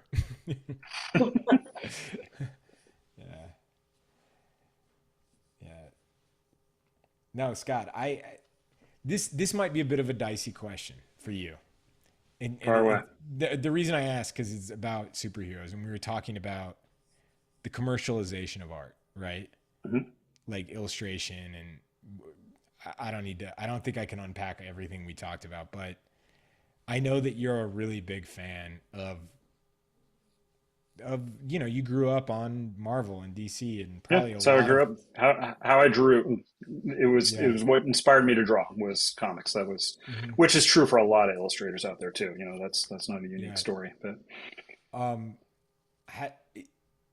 is there any aspect of like the I don't have like the language to like express this as articulately as I want to. You know what I mean? There's a version of this in my head that just is not connecting, but the commercialization of the superhero films and the way it's cannibalized all inter not all entertainment. I'm being hyperbolic, but the way it has cannibalized a lot of entertainment. And Yeah, then it the way was that that it's that's the like the yeah. Scorsese view on it. You know, he came out pretty hard against them of, you know, Yeah, and I would say that it's very what they've done to yeah. the industry, you know, like the movie going Yeah, industry. I would say like pretty matter of factly, like it has like consumed like mid-range dramas and Totally. comedies. Oh yeah, no Yeah, question, like right? Yeah. and that's not me saying that like superhero movies are bad. Hmm. But I guess has there been a change where you felt like when you grew up on the print versions of these that it felt like they were challenging the way you thought, challenging the idea of how a story is told, that they're no longer doing in like the contemporary version of it? Does that make sense as a question? I think so. Yeah. In terms of the comics or in terms of how they're Oh, translated to not the film? comics. I think the way that they're being translated into like the general pop culture, which is like Yeah. mostly film media, I guess. Okay, well, here's what I think would be my answer. One, when Scorsese came out, and if anybody doesn't know what we're referring to, Martin Scorsese a couple years ago basically came out and just like took a shot at, I think it was specifically Marvel. And one, it was just clear that the movies, you know, they're not being made for him. You know, it's not something that particularly Yeah. interests him, and that's totally fine. And but also, I think he was making a fair point, that. And honestly, I felt like his beef wasn't as much with Marvel specifically as it was with capitalism, you know, of just like profit, you know, movies needing to be at a monstrous level of profits now, you know, and so Exceptional as point. you, Except yeah, dead on. so Yeah. so as you were saying, you know, like there's a lot of drama type movies that you can look back at, like even look back at the 80s and 90s of movies that would come out in the fall of, you know, dramas and even some like rom-coms and things like that. And now it seems like if a rom-com is going to come out, it's got to have Tom Hanks attached to it, or, you know, whoever, Jennifer Lawrence, or, you know, it's got to have like, you know, big name stars. Like the idea of kind of like the quiet small movie that can kind of break through, it Yeah. still of course happens, but I just think it's gotten harder, right? Because there's Yeah. expectations from the studios, return on investment, et cetera, et cetera. So while the superhero movies are emblematic of that, you know, so are, you know, so is Mission Impossible and, you know, Bond films and, you know, other things. So 100%. I Scorsese feel picked a scapegoat, but you know, so there's yeah, that. I I think that that's a pretty good rebuttal, which is it's it's the blending of action comedy Mhm. that just is just like they're all the same. Yeah. I mean, Yeah. yeah. And then there is the dumbing down of just the taste of the movie going audience, right? And so that's something that also I would imagine there were probably auteur filmmakers who were griping about that in the 80s, you know, of like Hmm. how, you know, the minute blockbusters started happening, right? You know, Yeah. so all that to say, if it, as it relates to comics in particular, I'll just give one example though of a disappointment that I had, and I'll even relate it to something that just happened this week. I was somebody who was really disappointed when Watchmen got adapted to movies because I thought that Zack Snyder completely missed, I would actually say, like kind of the point of Watchmen and what it was both satirizing as well as critiquing. He Yeah. turned it into almost like an orgy of celebration of those things, you know? And I just thought, Uh-huh. wow, for a guy who claimed that he loved the material so much, he sure did get the material, in my opinion. Wow. And also, I just think the beauty of that book, which I teach to my illustration students, we do like a unit on it. And I always joke to them Hmm. by the end of it, like they're going to walk out of my class with a master's in Watchmen because we go hard on it. I mean, we really dissect it because the work is so rich and so textured and so layered. It holds up to that kind of scrutiny. It holds up to that kind of Hmm. study. And I just think there should just come a point at some point where we acknowledge the greatness of the work is in the way it was made and in the way it exploited its own particular art form. Hmm. And therefore it's not going to necessarily translate really great, you know, to being a movie or whatnot. And so then the Yeah. the example from this week would be I literally just finished, I was like 10 years late on this one, but I don't know if any of the rest of you guys had ever read the book All the Light We Cannot See. by Anthony Doerr, won the Pulitzer Prize in like Forever ago. 2014, Yeah. 2015. You know, it's 10 to 11-year-old novel. My wife had read it, loved it, and I just finally, literally got around to it and just finished it just like last weekend and adored it, loved it. I thought it was fantastic. So then we were all excited, the two of us, of like, oh, hey, we heard there was an adaptation on Netflix. Let's go check this out. And I kid you not, we lasted 8 minutes, eight Yeah. minutes before we realized they were completely changing the story in ways that were just so Yeah. I thought, just undermine it had none of the nuance or the layers of the novel. I mean, that's all it took was 8 minutes, and we're like, we're out. Yeah. So, to whatever extent, that's my final answer to your question of, yeah, there are just some things that adapt well and some that don't. And I think the success in the Marvel movies, at least the really good ones, has been because they realized it wasn't about doing a note for note adaptation, but just about, Right. what would make a fun, rollicking superhero movie, right? Yeah. Like if you invested in all those movies and then you watched Endgame in the theater with a bunch of fans, that was a fun time because there was just, payoffs galore, and it was just like that was a fun movie going communal experience. I I appreciate the applauding and all that, but I would say that I would not trade Avengers Endgame for like the entirety of cinema in the way that it Oh no, used to no, no, be. yeah, You know yeah, what I mean? yeah, Like sure, if sure. like I could have back like it's funny because like if I could have back like the random hit films that like are the contemporary versions of Taxi Driver today, I'd be like, Right. those are ways that challenge you in a healthier way or make you think about stories in a different way that like, you know, we're talking about like really, and this is not my commentary on like, no film should be held up against all cinema. That's like an impossible thing Right. to like, it's like, I liked Avengers Endgame. Like it was a great watch, but like, I don't know any film that could like be like, I would trade all cinema for this. Oh yeah. Well, no. I mean, You if know what I that's the mean? question, then yeah, I Yeah. don't think any of us are going Yeah. to answer that. There's any film out there we're going to do Yeah. that That for. like you would like sacrifice, I don't know. But there Well, are I some mean, filmmakers that you. still manage to make it work. I And think the I think, industry was so different when Taxi Driver came out versus now, though, right? I mean, like '76, that's around Star Wars, like yeah, the old guard of you know studio owners were retiring. They were going into like selling going into selling food and being sure. execs at like Coca-Cola and stuff like that. And so people were it's kind of like akin to like the '60s in illustration. They wanted fresh voices and hired. That's when like the film school people started coming out, and so people like Scorsese and you know uh, Yeah. that whole like USC crowd came in too. So I Yeah. mean, it's not a. I wouldn't blame the content per se of like just like this is the cycle, right?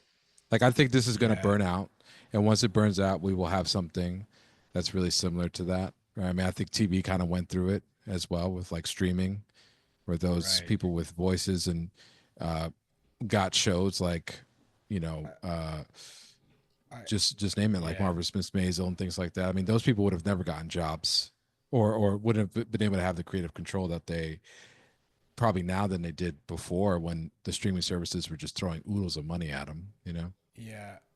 I think we are nearing that for sure.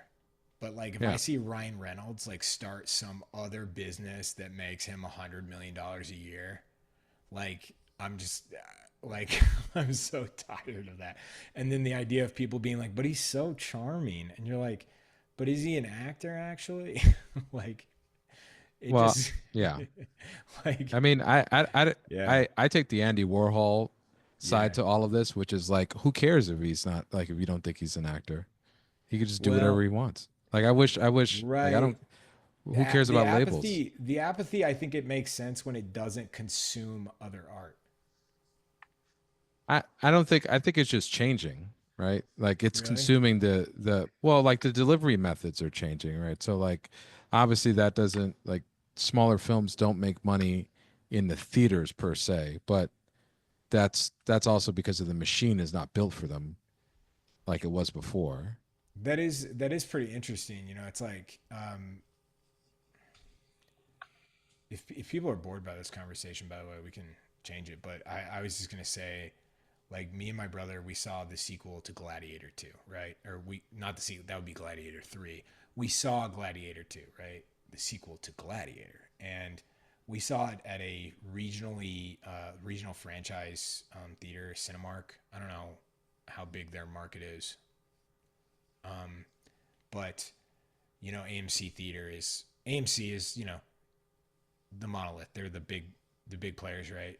And everybody says like people don't go out to the movies anymore, right? Like that cinemas are failing. And AMC, like if you look up, you know, they're a publicly traded company. If you look up their earnings every year, they miss their earning goals dramatically. So we were at Cinemark, like, wonder how, like, we were kind of like into it because we're like, God, this reminds me of like going to a movie theaters in the 90s. They're not a small company, Cinemark. They're $100 million plus company, right?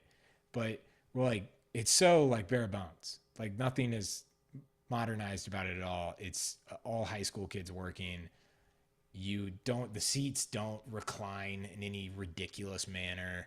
There's no like 4D theater or whatever. And you look at the earnings reports of AMC, and they're often missing themselves by like 50% off, like frequently. And AMC is like very much like the backbone of like in theater cinema right now. And then if you look at Cinemark's performance, there, like if you had invested in Cinemark like 10 years ago, if you had put all your money in it, gangbusters. You would be doing so well right now. Like they often outperform their goals by like 100%. And it was just like, oh, maybe cinema in theaters, this is my personal theory, maybe it's not failing because people don't want to go to cinemas. Maybe it's failing because the people who are like the monopoly behind like this like national chain, maybe they just don't know how to run a movie theater well. Maybe Yeah. they're selling tickets for $20 and they're selling popcorn for $18, and maybe they're making this so unpalatable people don't like to see movies there. And What I'm kind of on board with that. Yeah.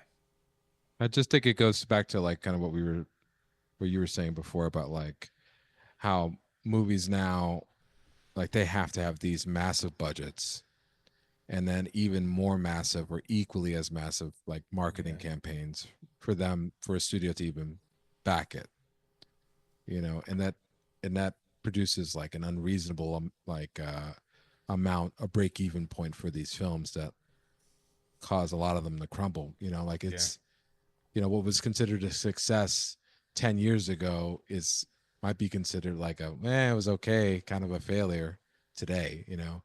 Like I was talking to a studio, an artist at a really big time studio, and he had worked on a movie, right? I can't, and I said, "Congrats!" And at that time, the movie was the #1 movie in America.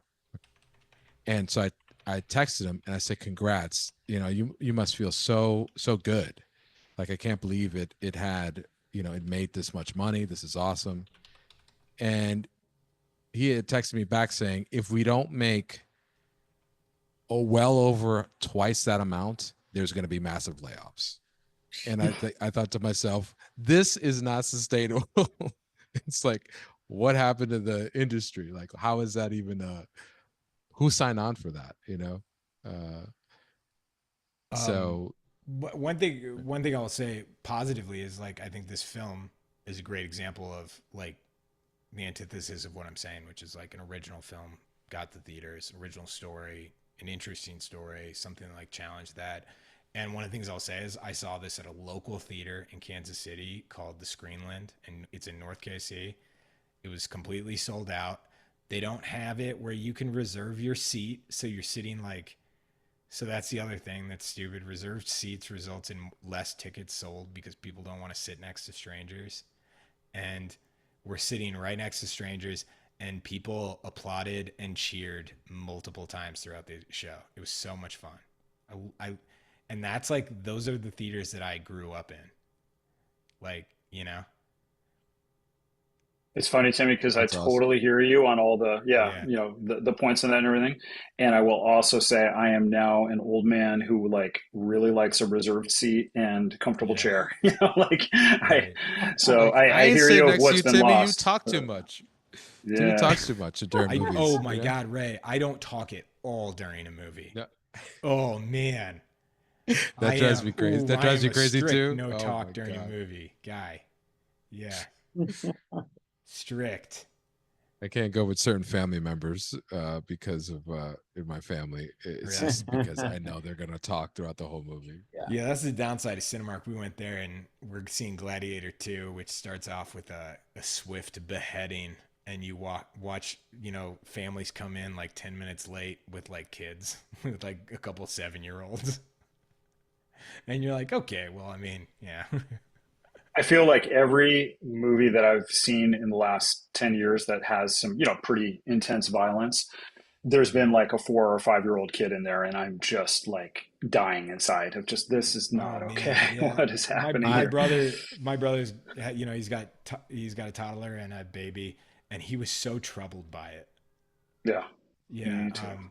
But Meanwhile, we grew up watching, you know, Predator and yeah, no kidding, I right? know, and look how and broken we are, Ray. Look how messed Yeah, up we man, are. we're trying to fix the next gen, right? Yeah. Um, Only got to I see those at my yeah, grandmother's. right. I'll say this: the local theater that I went to, any movie over PG-13, nobody under the age of 16 is allowed. Love it. It's awesome. Oh, They're strict. Wow.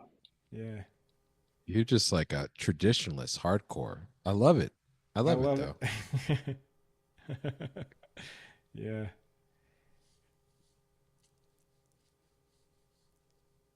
Movies were really important to me when I was little, like extremely so.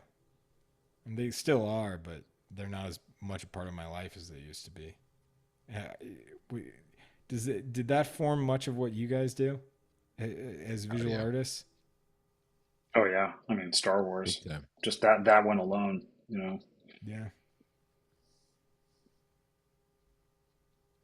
I would say Pixar films, and yeah, I did see the. I didn't see Star Wars when they first came out. I saw the special editions. But I did go see episode one. On shot Uh, first.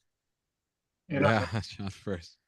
in our interview with Ian McCaig, I had to acquiesce to Adam because I didn't really. He Real asked, quick, who's "Can I Ian ask you McKeg? questions about Star Wars?" You know the story, and I Wait, but said, who's Ian McKeg? Ian McCaig. He's a great artist, concept artist, illustrator who, well, designed several characters in the original Star Wars franchise, including Darth Maul.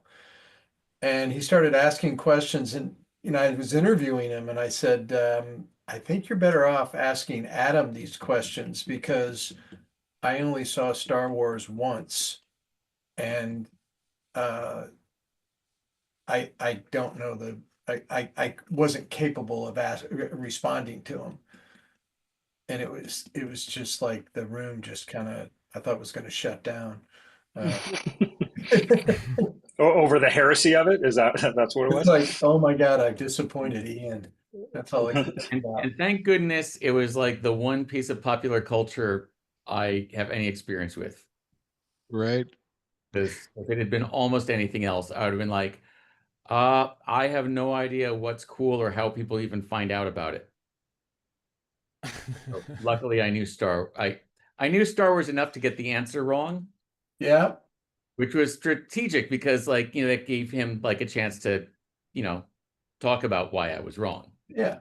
Right, You were doing him a favor. right, right. Yeah. It was the kind of question you're not actually supposed to get the answer right. I like to think. Yeah, it was like the illustration version of Dead Poet Society. Like it Right, was, right. if there was a table, he would have been on it, jumped on it. Like, Yes. and if we were live, yeah. That was, I didn't want to bring that up, but I felt like I had to. Yeah. So thank you, Adam, for shielding me. Right? Like, thank goodness he wasn't asking me a question about Marvel movies. Yeah, well, at least you didn't accidentally like make say like beam me up, Scotty, or something, Right, right? right. Yeah. Yeah. Right, right. I didn't do my geek baiting thing, right? Yeah. Adam, I don't know if you remember, I did his drawing exercise and I shared my drawings, so that I got my props with that. Okay, I can share with you something kind of funny about that. The opening What's of the his drawing talk show. exercise though? Well, it was a game that we call Squiggles in my family, and we Okay. play it at like every diner. I make my students play it. The art studio that we give lessons in has like squiggle books going back like 10 years that students all play it with each other. So that was the one game. But then he broke out like the face mask of Sean Connery. And I also have like a face mask in our teaching studio of Henry Cavill that I use for like lighting reference and for talking about anatomy with students. And it was just he kept bringing out these things that I'd be like, wait a minute, I have one of those. Wait a minute, no, I do that. Wait, no, I call it this. Where does one get face masks of Henry Cavill? Like this is a whole new Yeah, thing to me. there's an entire market on eBay of like recastings of like special effects life masks. Oh, Wow, I what? had I get a no feeling that idea. I thought during this was like a popsicle stick, like printout Henry no, Cavill. it's like so during the initial COVID Yeah. lockdown when we first like reopened the studio, like you go to talk about how to draw the human head and the face, and the first thing you usually do is drop a mirror in front of someone, except Yeah. that they're all wearing masks and no one's seen Right. anybody's face in like a year or two. And so Yeah. I needed a human face that I could light and talk about the anatomy of, and I'm looking. I found this market, and so I'm looking at it and realize that Henry Cavill's face is exactly the how to draw comics the Marvel way head proportions. Oh, cool. Like That's eyes are like amazing. exactly halfway down. He's completely symmetrical. His like everything is like chiseled to capture Yeah. light like a Loomis drawing. Just Marvel Dreamboat. Yeah. Like his face is like the Yeah. diagram of how to draw facial proportions. Yeah. The yeah.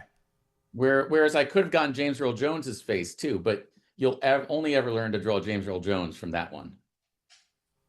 Yeah. Same with Vincent Price.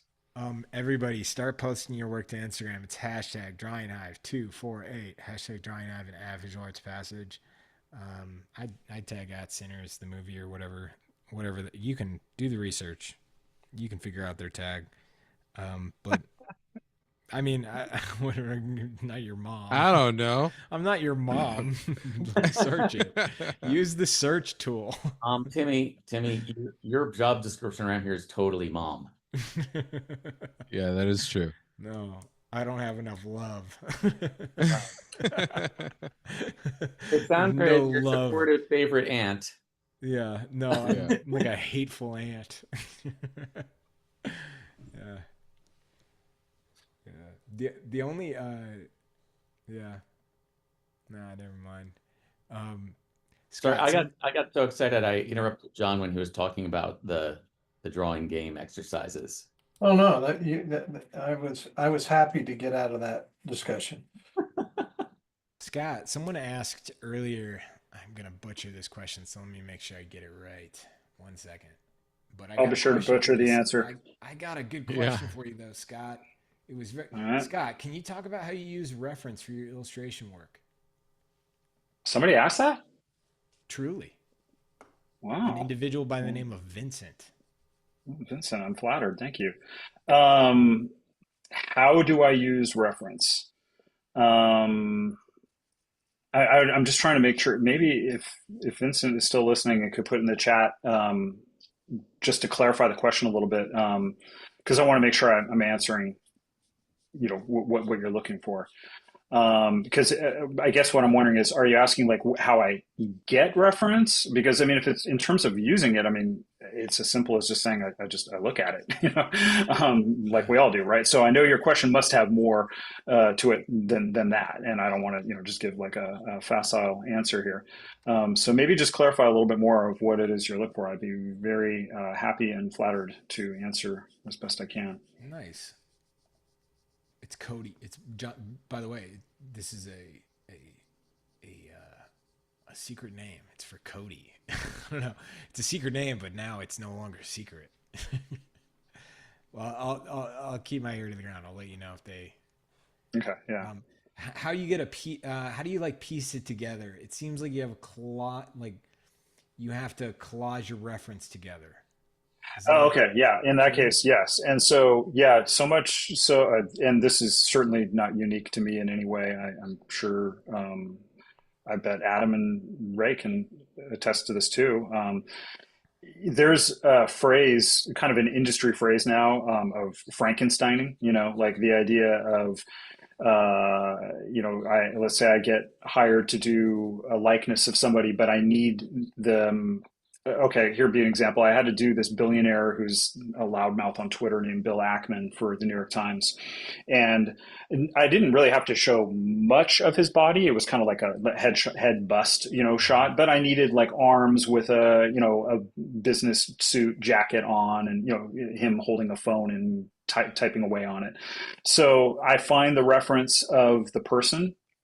First of all, I try and do the thumbnail sketch of what I want to do without looking at the reference that's available online first, just because I want to make sure I'm keeping my ideas as pure as I can and just trusting that I'll be able to find something to fit the idea, which depends upon how public the figure is. But the more public the figure is, then the more likely you can take it for granted, like you'll find the shot. But once I have the sketch or the idea approved, and then it's time to go to the reference. At that point, I will go looking for what's available online, mostly for the sake of the lighting, so that I know what direction the lighting is coming from. Because then that way, most often with the Frankensteining of like then, basically photoshopping that head reference onto a body, the body 9 times out of 10 is going to be me. But sometimes it's, I'm using my wife, I'm using friends, whatever. But yeah, I like to do a pretty comprehensive, like Frankenstein photo comp. Like I'll actually go to the trouble of, carving out the head in Photoshop from its background and, attaching it on the body and sizing it. And then I get to kind of play around with composition with the reference then at that point too. I can put it in Photoshop in the actual dimensions of what's been given to me from the art director. So I can kind of comp things together. And I know, just to give you an example, somebody else who I know does that. I know Tim O'Brien does that as well. nice? And I think Tim O'Brien, back in the days when Draugr existed, which was a blog, kind of predating social media, I vaguely remember a post from Tim where he even showed a job, I think it was for Der Spiegel or something like that, where because the art director knew him well, that he sent the art director the photo comp like as the sketch, Yeah. to show him like where things were going to go. Hilariously, I did that once for a job and it freaked the art director out. He did not at all understand what it was that I was saying of like, even though I explained it of like, hey, here's my photo comp I'm going to work from for reference. Is this kind of work to sell? And he just was like, whoa, whoa, whoa, whoa, no, no, no, you have to draw this. Like, if I show this to the editors, man, like they're going to freak out because it was pretty scrappy looking with all the photos Yeah. and stuff. And he was, and I was a little bit taken aback by how It's hostile like, he dude, was to. calm down. Yeah, Yeah. yeah, no, I mean seriously, I almost Really. got the feeling like I was about to get fired from the job. Like it was just Yeah. like, whoa, whoa, whoa, what on earth did you send me here? And then luckily he was Funny. fine with the final. But yeah. So anyway, I Every hope that yeah. answers the question of that. Yeah, a lot of Frankensteining, a lot of just taking multiple pieces, and that can Nice. be background and whatnot, and just trying to piece it all together. Nice. Everybody, we are heading to Instagram. One last thing I want to say is we've got some workshops lined up at Visual Arts Passage. If this is your first time tuning in, we like to draw on Thursdays, but we run a lot of classes that are mentorship based, meaning they're live online, they're fully interactive. You are on the panel for those classes. And I'm really excited. Adam is teaching a children's book workshop. So It awesome. is coming up real soon. It's illustrating your first children's book. Ashley Lovett is teaching a class on the art of crowdfunding, which is going to be all about like what goes into running a successful crowdfunding campaign. What are some of the trends that the successful ones have in common? How to execute, how to go all the way from your idea to the finish line. A lot of it is not just, it's not like, oh, this is how you use Kickstarter. It is really how to package an idea in a way in which a group of people will buy into it. So I personally think it's really like the art of selling something. It's the art of selling an idea and articulating an idea. But Adam, what can you give us a little elevator explanation of what that children's book class is going to be like? Yeah, yeah. It's so the goal of it is not so much to try to finish a book in 5 weeks, because that's like a year's worth of work, but it's to take a manuscript idea or a concept, break it down into the thumbnailable page breaks, and from there think about narrative and composition and flow, and work that up through developing a couple tight sketches from that can be continued into finals. And the aim is to get one final at the end of the session that's a roadmap for you to continue to work on your project. That could either be really finishing a book project for yourself, or developing like several portfolio pieces to go find work in the book market, and to feel confident that you would know how to do that if someone asked you to. Yeah, it really is. It's your roadmap. Yes. Yeah.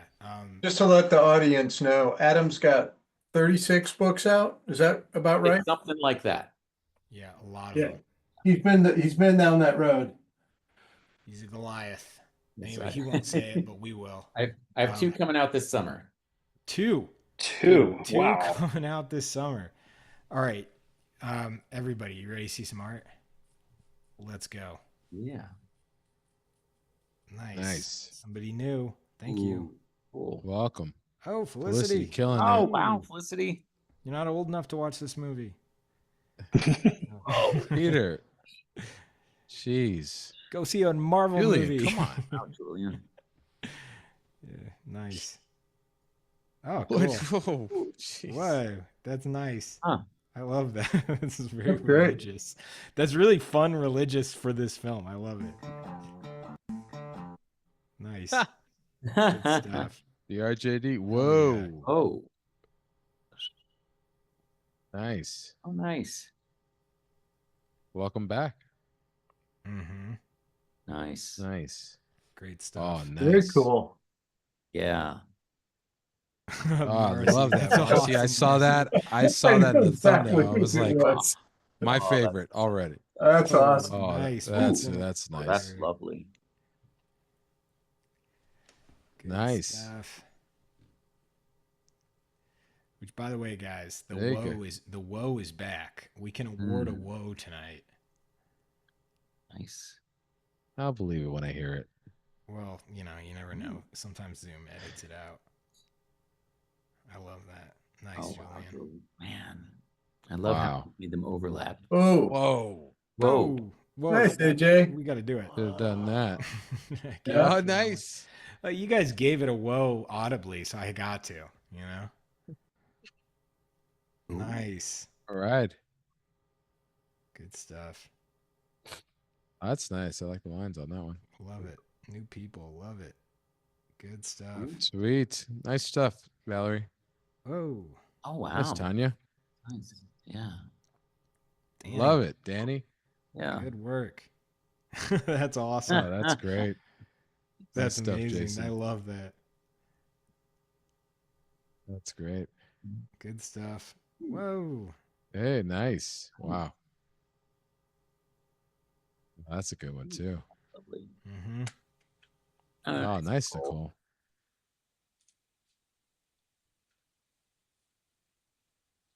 Ooh. It's Pork Doodly.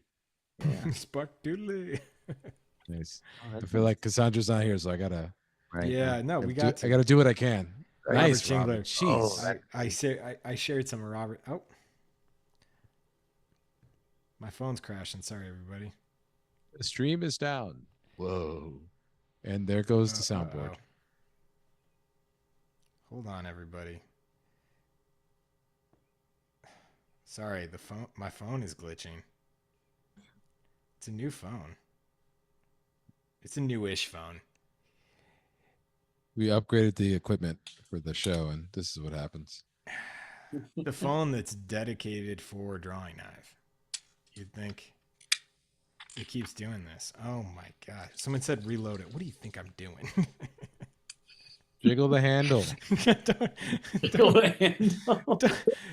Reload it. Reload it. Come on.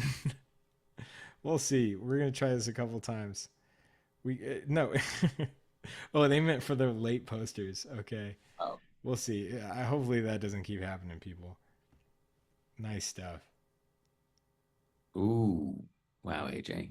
Look at that. Wow. Wow. Someone said blow into the cartridge. See, blow into the cartridge, put it back in. Yeah. This has never happened before. A lot of bad things have happened on the show, but this has never happened. All right. This is the kind of thing that happens to me on the show. It is, isn't it? Yeah.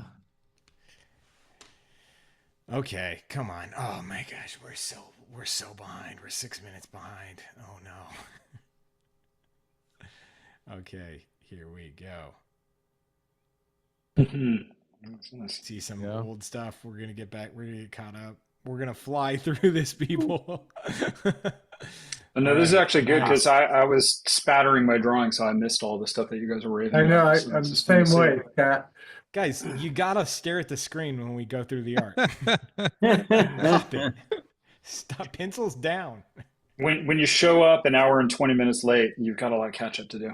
Yeah, apparently. Nice stuff. That's a good Michael. All right. A little bit more Robert. Robert doing comps Stuff, for the Nicole. movie That's fun. poster. Right.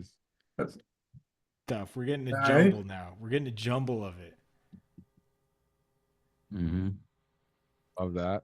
Love that one too. I think that's where it crashed for me. Nope, they crashed there. It's jumbled it. Oh, wow. It's Poor classic Doodly. jumble. Again. Doodly Nice back at it. dudes. Nice, Nicole. Is it cool? That's always got great movement. Uh, There you go, Ashley. mm-hmm. That's great. That is nice. Oh, nice, JP. Nice. Wow. Very nice. I like that one. Ooh. Oh, that's nice. great. Love Illuminate. it. Love it. Nice.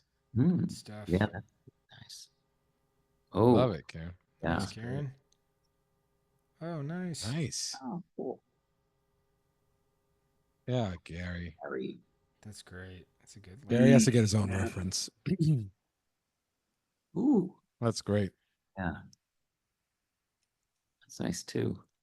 I got a quick come in the Drawing Hive. I feel like there's a group of artists that I feel like I have these nightmares. They're chasing me all the time. They're just all Yeah, to me, yeah. Right. Yeah. and I can't get away I- from them. I don't sleep, John. I don't sleep the night before. Yeah. Nicole. I don't sleep the Sarah. night before. It's Sometimes the I night don't sleep. after I don't. You know, Ray, sometimes I used to not sleep the night after. Yeah. Did we really Oh, that's say great. that? Yeah. Oh, Ephraim. yeah. Yeah. Bluey. Ephraim. Nice. Three Oh, nice, blueies. Three Ephraim. blueies. Look at Three that. Blueies. Cool. One Michael Jordan. Oh, man, I love that. Nice. That's Post great. Yeah. It's really nice. Ooh. Wow, Xander. Xander. That's killer. Wow. Xander. Nice. Good Xander is design, like Xander. Jeez. Xander is like a Drawing Hive capo, I think.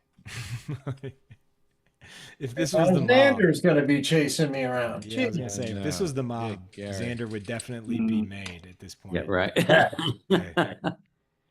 This. He's Christopher. man. Yeah. Oh, that's nice. Yeah, that's cool. Nice. I love it. Oh, I love that one. Cool. Good stuff. That's awesome. Nice.